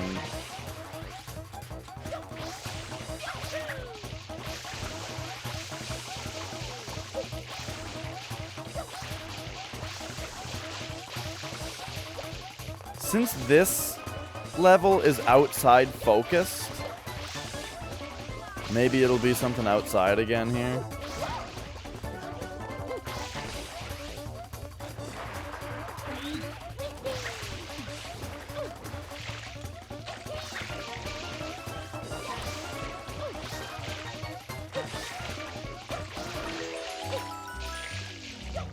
Dang. We had a whole minute left over.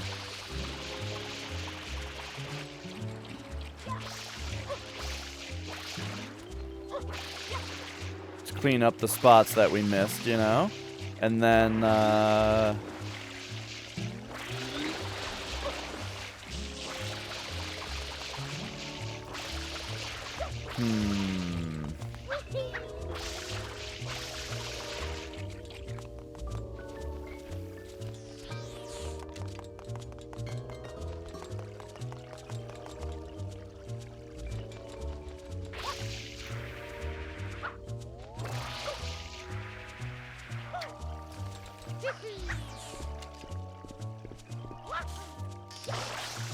I guess search around this place more, but, you know.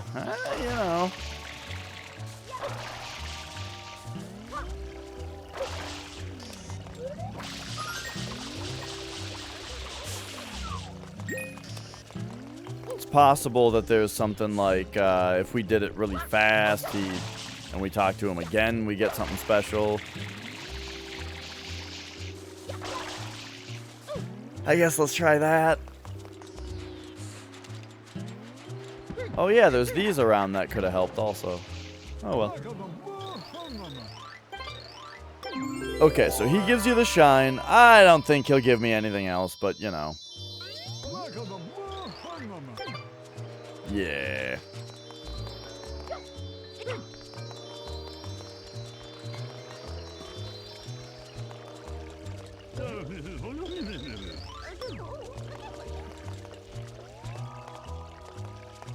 Oh, oh, oh.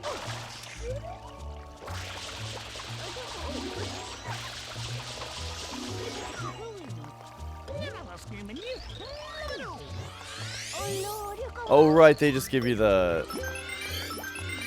They still give you lives. Okay. I'm still feeling, pretty groggy, like I'm having trouble keeping up with conversation. And I did find a blue coin already today. I kinda think that I should do commentary on this race.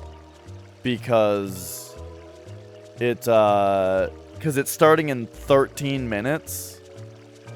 And the only commentator says that they are, like, pretty uncomfortable doing commentary themselves. Because there isn't enough, you know? Or because they don't run warpless. So yeah, I kind of think I should go do commentary for this race right now. It is twitch.tv/speedgaming2. So I will go do that. Yeah. So I found a blue coin today. That's exciting. Pretty early on today, we found the harbor blue coin. Now we have only the hotel and the village left. And, yeah, we'll see, we'll see how that ends up going.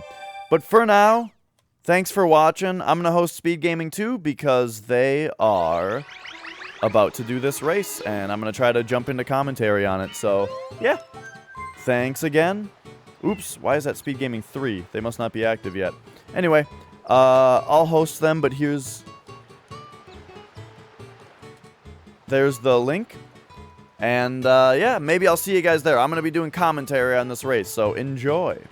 But, yep. See you then, everybody. Thanks for watching. Thanks for keeping me company, and I'm really happy that we found one of these blue coins. Bye!